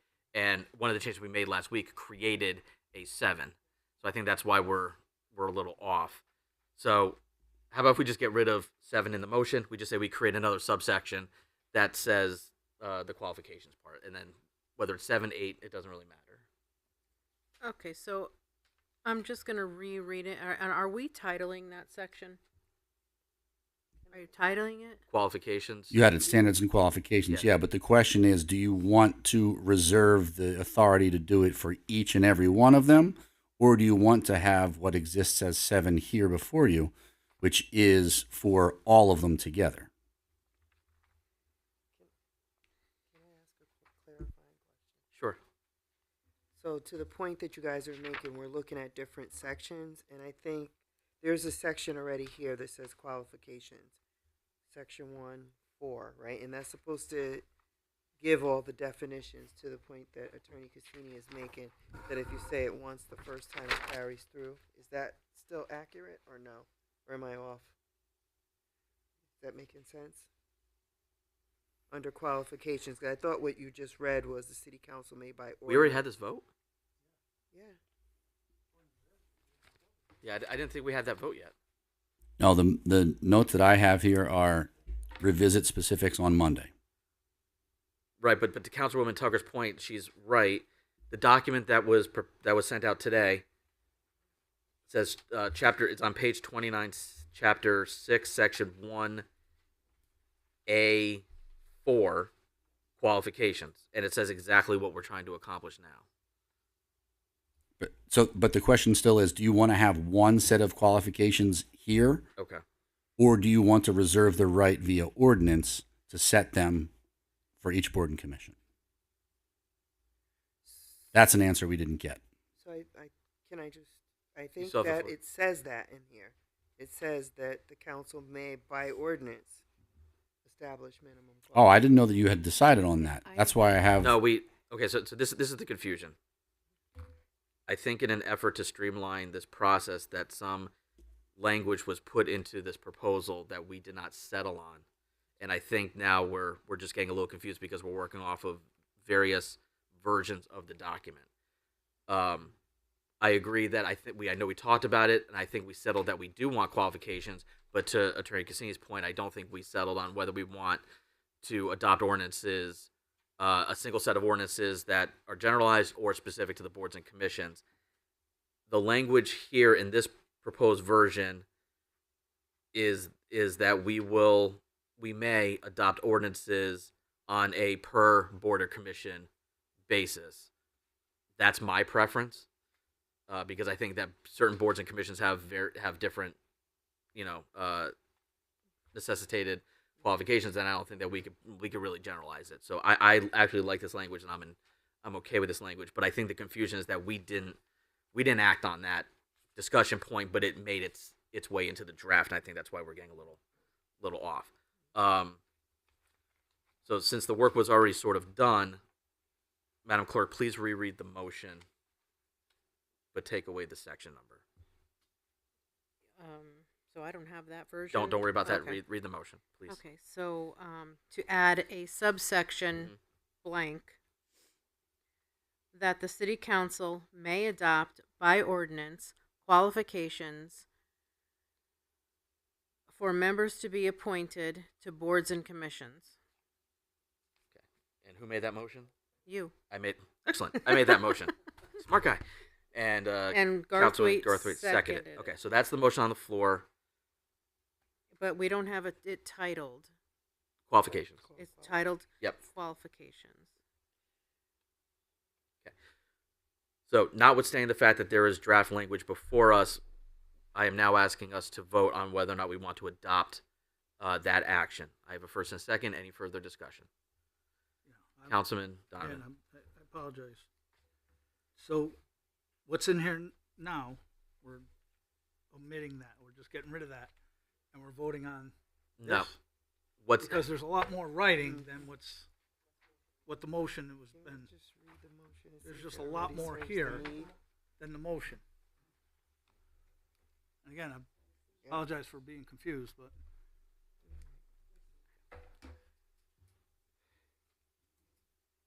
because what the motion said is basically like the first line, and then Yeah. there's more after that.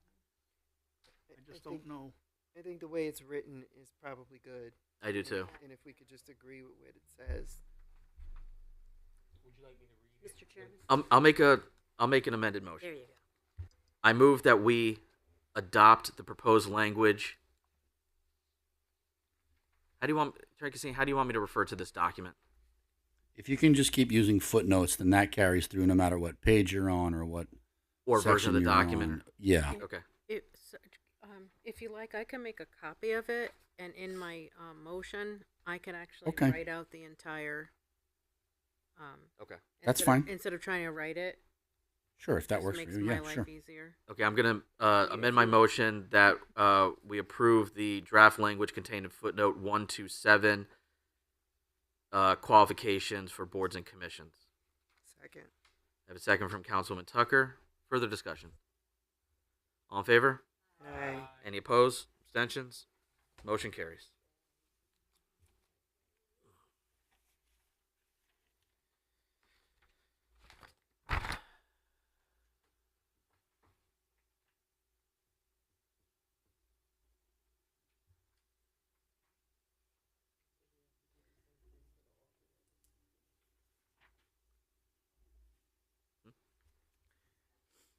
Do we have to do the same thing for subsection 5 for the alternates? No, because we actually voted on that. We did, Yeah. okay. Okay. Next on my list, direct you to chapter 7, section 1.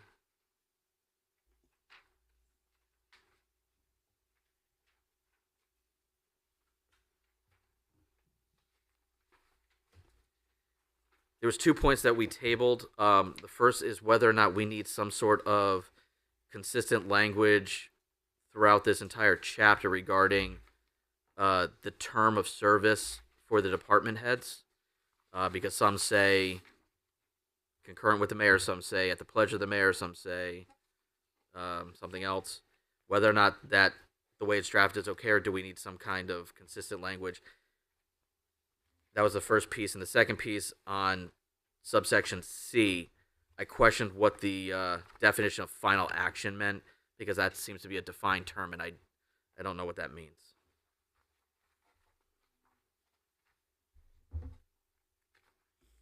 This is under non-budgetary matters. Yes.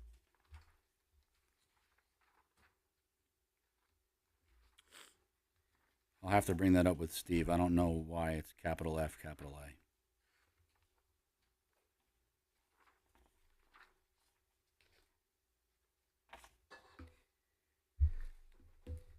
Yeah, that's an entirely new section that was drafted.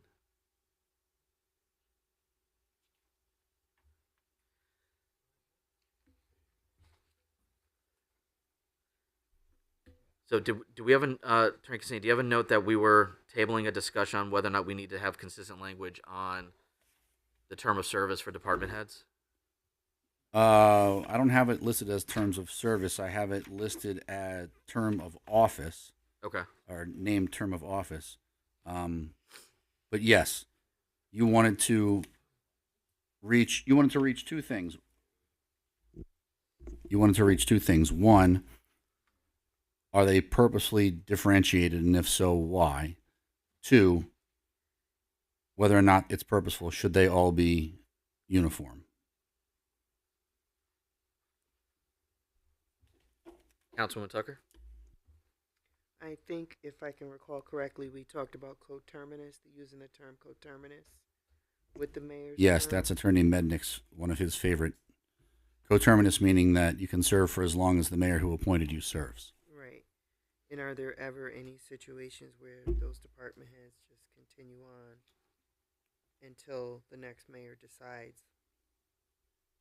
And in practice, that has happened historically with Public Works, specifically Corp Counsel and the Finance Director.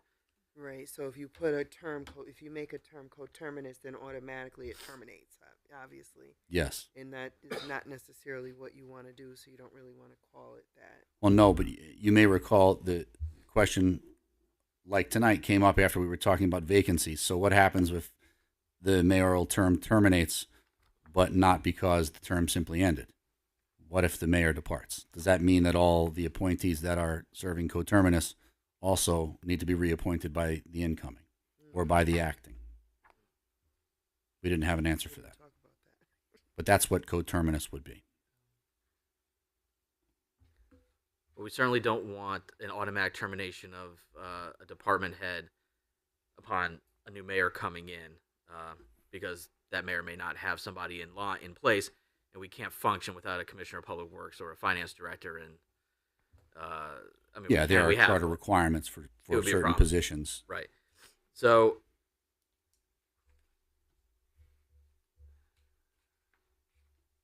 I guess for my purposes, as long as there's no ambiguity between the department heads, then I'm okay with the language remaining as is. It caught my eye that certain ones are have one verbiage and certain ones have another one. So as long as that it's not going to create any sort of a unintended vacancy, or on the other hand, if it's not going to handcuff a new mayor from being able to put in their own top level people, as long as those 2 things won't happen, then I'm good with the language that's in there. If there's a potential there, then I think we need to correct it. Councilman Rivera? Yeah, I think if you change the language to coterminous for the elected term and not the mayor, that would solve that or talk to that, because that's typically what happens in contracts as well. But does it? I mean, for example, it's very rare, I think, that a mayor comes in and on day one, a brand new finance director, brand new corporation counsel, and a brand new department commissioner of public works are start at the same day. There's always an overlap of a few months because those people know what's going on at the moment. So there's a bit of a transition gap. Right. So in a coterminous, the way I understand it is you have the ability to renew it. Right. So if a new mayor comes in, I don't know about anybody else on this council, but I wouldn't be replacing the head of DPW or any of the other department heads. And you can renew that, or at some point in time, they work at the will of the mayor anyways. So leveraging elected term versus the mayor's term, or the mayor herself or himself. So one specific example, if you go to section 3, finance functions, A1, the director of finance appointment. The mayor shall appoint a director of finance whose term shall run concurrently with that of the mayor. So that seems to imply that the term of the finance director expires when the mayoral term expires. But in practice, that doesn't happen. Typically, what happens is that the incoming mayor keeps the finance director on at least for a short-term transition period until the mayor gets their hands around what's going on financially and then appoint their own person that's ready to take over. So does that sentence say, sorry, but once the new mayor comes in, you're out? Yes. Okay, I think that's a problem. How do we fix that? I know you're the lawyer, but what's the difference if, I mean, you were the mayor and then I got elected as the mayor. I'm still the mayor. Yeah. So how does that? It doesn't say new elected mayor. It just says the mayor. So Sure. So the mayor doesn't have to, in the middle of the mayor's term, maybe make new appointments, right?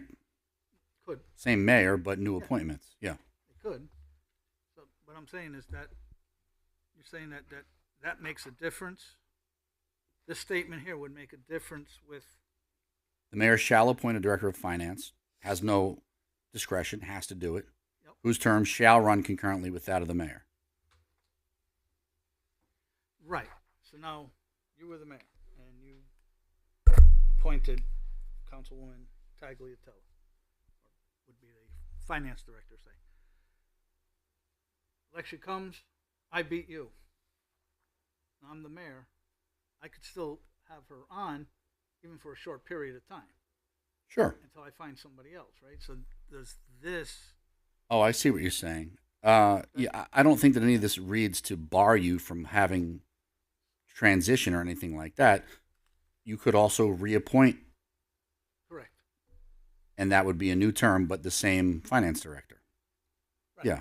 Well, I believe what you were saying is once the new mayor's in, then this is saying that everybody immediately is. I think this says that there's no obligation for a subsequent mayor to retain the previous mayor's appointees. But further to Councilman Donovan's point, shall run concurrent with the term of the mayor. Is there anything does that bar an incoming mayor from temporarily appointing the current finance director for, let's say, 90 days, 120 days, and then saying, thank you for your service, but in August I'm replacing you with somebody else? No, I don't think so. Okay. I know that's happening. In practice, that's how it's done. I just want to make sure that just because it's been done doesn't mean that it's well, effectively, proper. we all have contracts, too. Right? Maybe you don't know that. Yeah, I signed a contract to take my position. It's not just an appointee at the discretion, but it lays out what the responsibilities are, but also that I serve at the pleasure. It's not just an at-will employment. She has more discretion than just at-will employment when it comes to me. Now, the director of finance is different than my role, but each of them is prescribed in the charter as needing to be appointed. So you must pick someone. But maybe your point is a different one. Maybe instead of saying the mayor, you mean it, shouldn't it just say a mayor? Right. Yeah. I don't know. That's what I'm Maybe we're splitting kinda- hairs, but yeah, it's an interesting point. Yeah, that's, I was, again, trying to, so that a mayor would make the difference. Yeah. It doesn't specifically mean that has to be that one. Yeah, I think that, I mean, I think we all understand what the practice is, that there is a transition period. I think that my concern is, and I'll take the finance director of the way that this is worded, whose term shall run concurrently with the mayor. I want to make sure that there's no prohibition that if a new incoming mayor decides that I need 60 to 90 days with the current finance director to transition, that in month 4 there's nothing in here that says, because it says shall run concurrently, that doesn't operate as a bar on the mayor saying in month 4, thank you for your service, I've now found your replacement, good luck. As long as that can still happen, I'm okay with this language. If it could be read that way and applied that way, I think that's a problem. Well, you have to read the entire document altogether, right? You're looking at this portion in a vacuum, just like you were looking at the other one in a vacuum a couple hours ago. But it all works together. If it doesn't work together, it falls apart. And that's kind of what we're doing right now. But it has to all work together. I think what you're asking is, if there's an overlap in a transition period, does that trigger some type of right that an employee or an appointee, a department head would have to say, oh, no, you have to keep me for as long as you're mayor? Right. And I'm telling you that the contracts that we sign waive that right. Okay. Overtly. Okay. Yeah, at the pleasure of should solve all of that. Okay. Yeah. Now, it could be that mayor recruits someone who's so sought after that they negotiate that and say, no, if I start with you, I'm going to finish your term with you. I'm not just going to be here for 6 months. Okay, maybe. But I don't think that looking at only this subsection of Section 3 might not show you what I'm talking about, but the entirety of the document, plus the agreements that we have, Okay. would Then- govern all of that stuff. Then I'm good. I have a question. So on the converse, the mayor comes in, he or she comes in with their new team. If I don't want to stay because I know there's a new incoming mayor, I'm not obligated, correct? No, you're not Okay, obligated okay. to work here. No, I'm just saying because we were saying that the mayor would give you a couple of months to get her transition team together. No, you're not obligated at all. Let's say you were part of the campaign team and the mayor lost. Now you don't want to work for the mayor who beat the mayor that you were working with as finance director, but also on the campaign. You're not obligated to help out for even a minute if you don't want to. Okay. Then if everybody else is good with keeping it as is, we can move on. We've got 2 more, and then we're done. All right. The last 2 is actually 2 new ones that we came up with tonight, so I don't know what we want to do with them. But going back to the tax collector, I think we need to settle on how we want to handle this. Unfortunately, there's a few unknowns here of specifically whether or not the tax manager is going to be changing job titles and assuming that role. So what action, Attorney Cassini, if any, should we consider at this point, or should we just leave well enough alone and let the chips fall? Well, you'll see in the margin where it says council rec number space.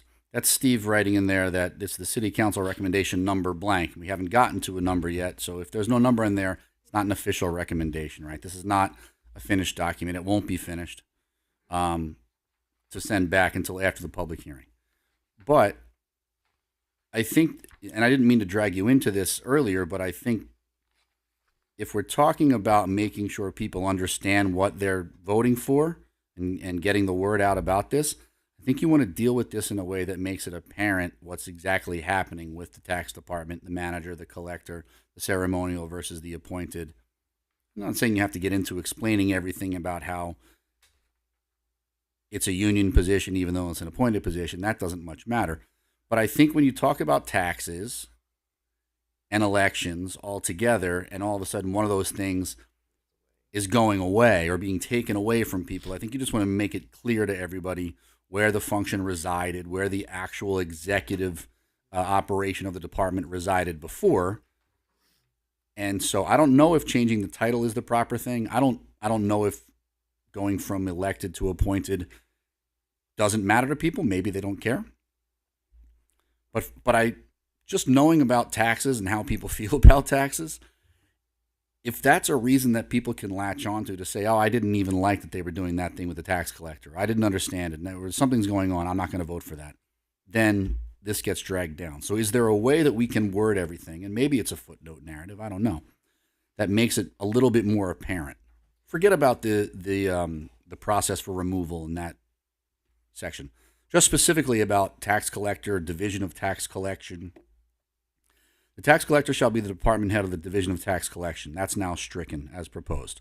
Effective on the first Sunday of the month of December 2027, the functions of the tax collector shall be assigned to an employee of the Department of Finance. Well, that's the person who resides as tax manager now.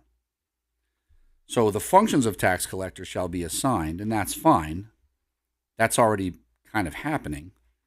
But does that mean the functions of the tax collector as they exist now, the ceremonial signatory functions? Because I don't think you want that person doing that job unless they have that title. So rather than assigning the functions, I think what you're doing is you're almost assigning the functions of tax manager to tax collector and not the way that this is worded.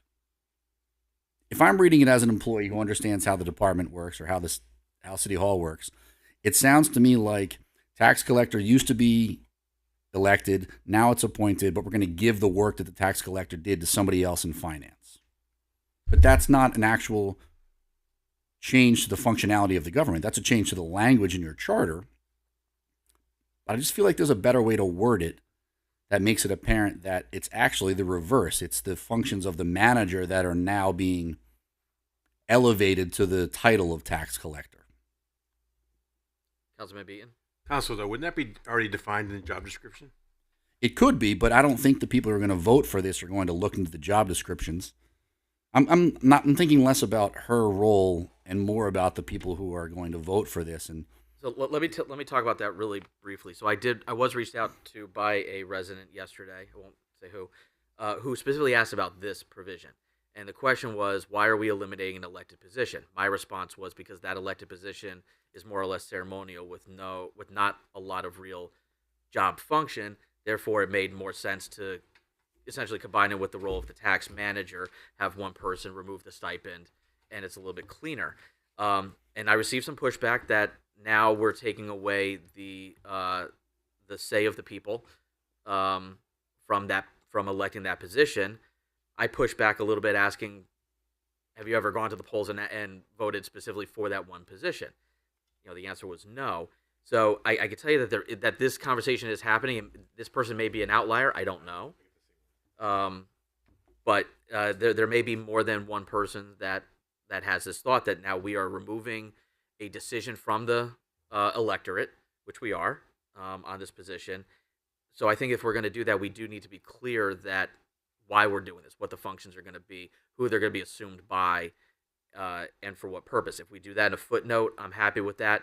I don't know if there should be an introductory paragraph that just kind of details the reasoning. Yeah, this is kind of one where I really want to go back to Steve and say, I appreciate you're trying to do this, but I want you to try something a little bit different. Because I just don't think it's clear enough. And I live here, basically, and it wasn't clear to me. And I work with her pretty regularly with Rachel, and it wasn't clear until you all explained it to me. I think that there's going to be a better way to deal with this. I'll also bring this to your attention. I don't know if you see this, but under footnote 228 is titled Collection of Taxes, and footnote 224 is also titled Collection of Taxes.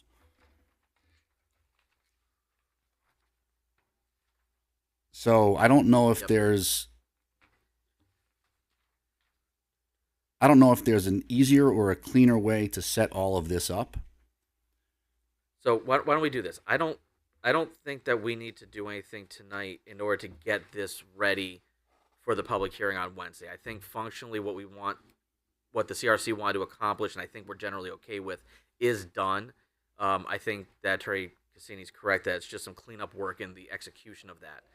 But we're not changing what we're doing, just more or less how we're doing it. So why don't we table this until Wednesday night, possibly Thursday if we need it, to give Attorney Bendick an opportunity to maybe clean up the language to make it a little bit clearer of the how and whys, but functionally we're going to keep it the same. Does that sound reasonable? That can work. Yes.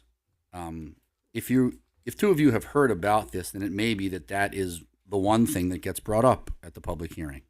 I don't know. So we'll keep it open. Just please keep in mind, anytime you see council recommend number, but there's no actual number, that's Steve or I holding the place there. Like, okay, this is what they've talked about, and this is where we want to be. If they say yes to that, then we'll add that in as the thing that shows up in the proposed draft. But you won't have an official set of notes and comments that go anywhere outside of this room back to the CRC until after your public hearing on Wednesday. Okay. I'm still going to ask him if he can do a little bit better here on collector and manager. And I think if we can do that and you do get some comments on Wednesday, then maybe a narrative paragraph at the bottom and a footnote that explains it in plain language is the way to go. But I still want to attack the actual language here. Now that you've all explained it to me, what he did doesn't make sense to me the way that you just explained it to me. Okay. So I think we'll do that. And then last but not least, I'm going to kick this over to the attorneys. Just going back to section 10, the budget chapter 10, section 1, B and C. I'd like the attorneys to take a look at this and see if we can maybe consolidate them, because the majority of the language is redundant. Those are overlapping. Yeah, so I'd like to get a recommendation from the attorneys on how we can combine subpart B and C. So we have the public hearing on Wednesday. Does anybody have anything else that they want to address before we go to the public hearing? Or are we in good shape? Okay. One thing, not for the public hearing, but for Wednesday night, and possibly Thursday if we have to, I'm going to ask you all to consider one more piece. In thinking about the importance of the position of treasurer and how much time we spent on whether or not that person should require an elevated standard and a hearing process to be terminated, I think the reverse may also be true, meaning that position is the signatory, co-signatory, an awesome responsibility, and we've been burned before, and we want to protect that position from a chief executive coming in and holding termination over that person's head and threatening them in order to get them to do something. We may want to consider whether or not we want to give the ability of the mayor to just appoint anybody that they want to that position, or do we want to have that to come before us as well for approval? So I would like everybody to mull that over, of whether or not, in an effort to make sure that the person is A, qualified, and B, for lack of a word, not a political appointee, but rather somebody that could really fill in that position, is appropriate for that position. I'd like everybody to consider whether or not the city council should approve that appointment, and we'll talk about that on Wednesday. So what's going to happen is I'm going to get the notes from Stacy and revise the list of what we have actually decided, and then I'm going to ask you all to share that on your social media channels. That way we can let the public know what the CRC has recommended to us and what we so far are recommending back to them, to give them an outline of what they could discuss on Wednesday. Wednesday, the public hearing is going to be in this room at 6:30. As soon as that meeting is over, then we are going to go right into a special meeting so we can continue our work.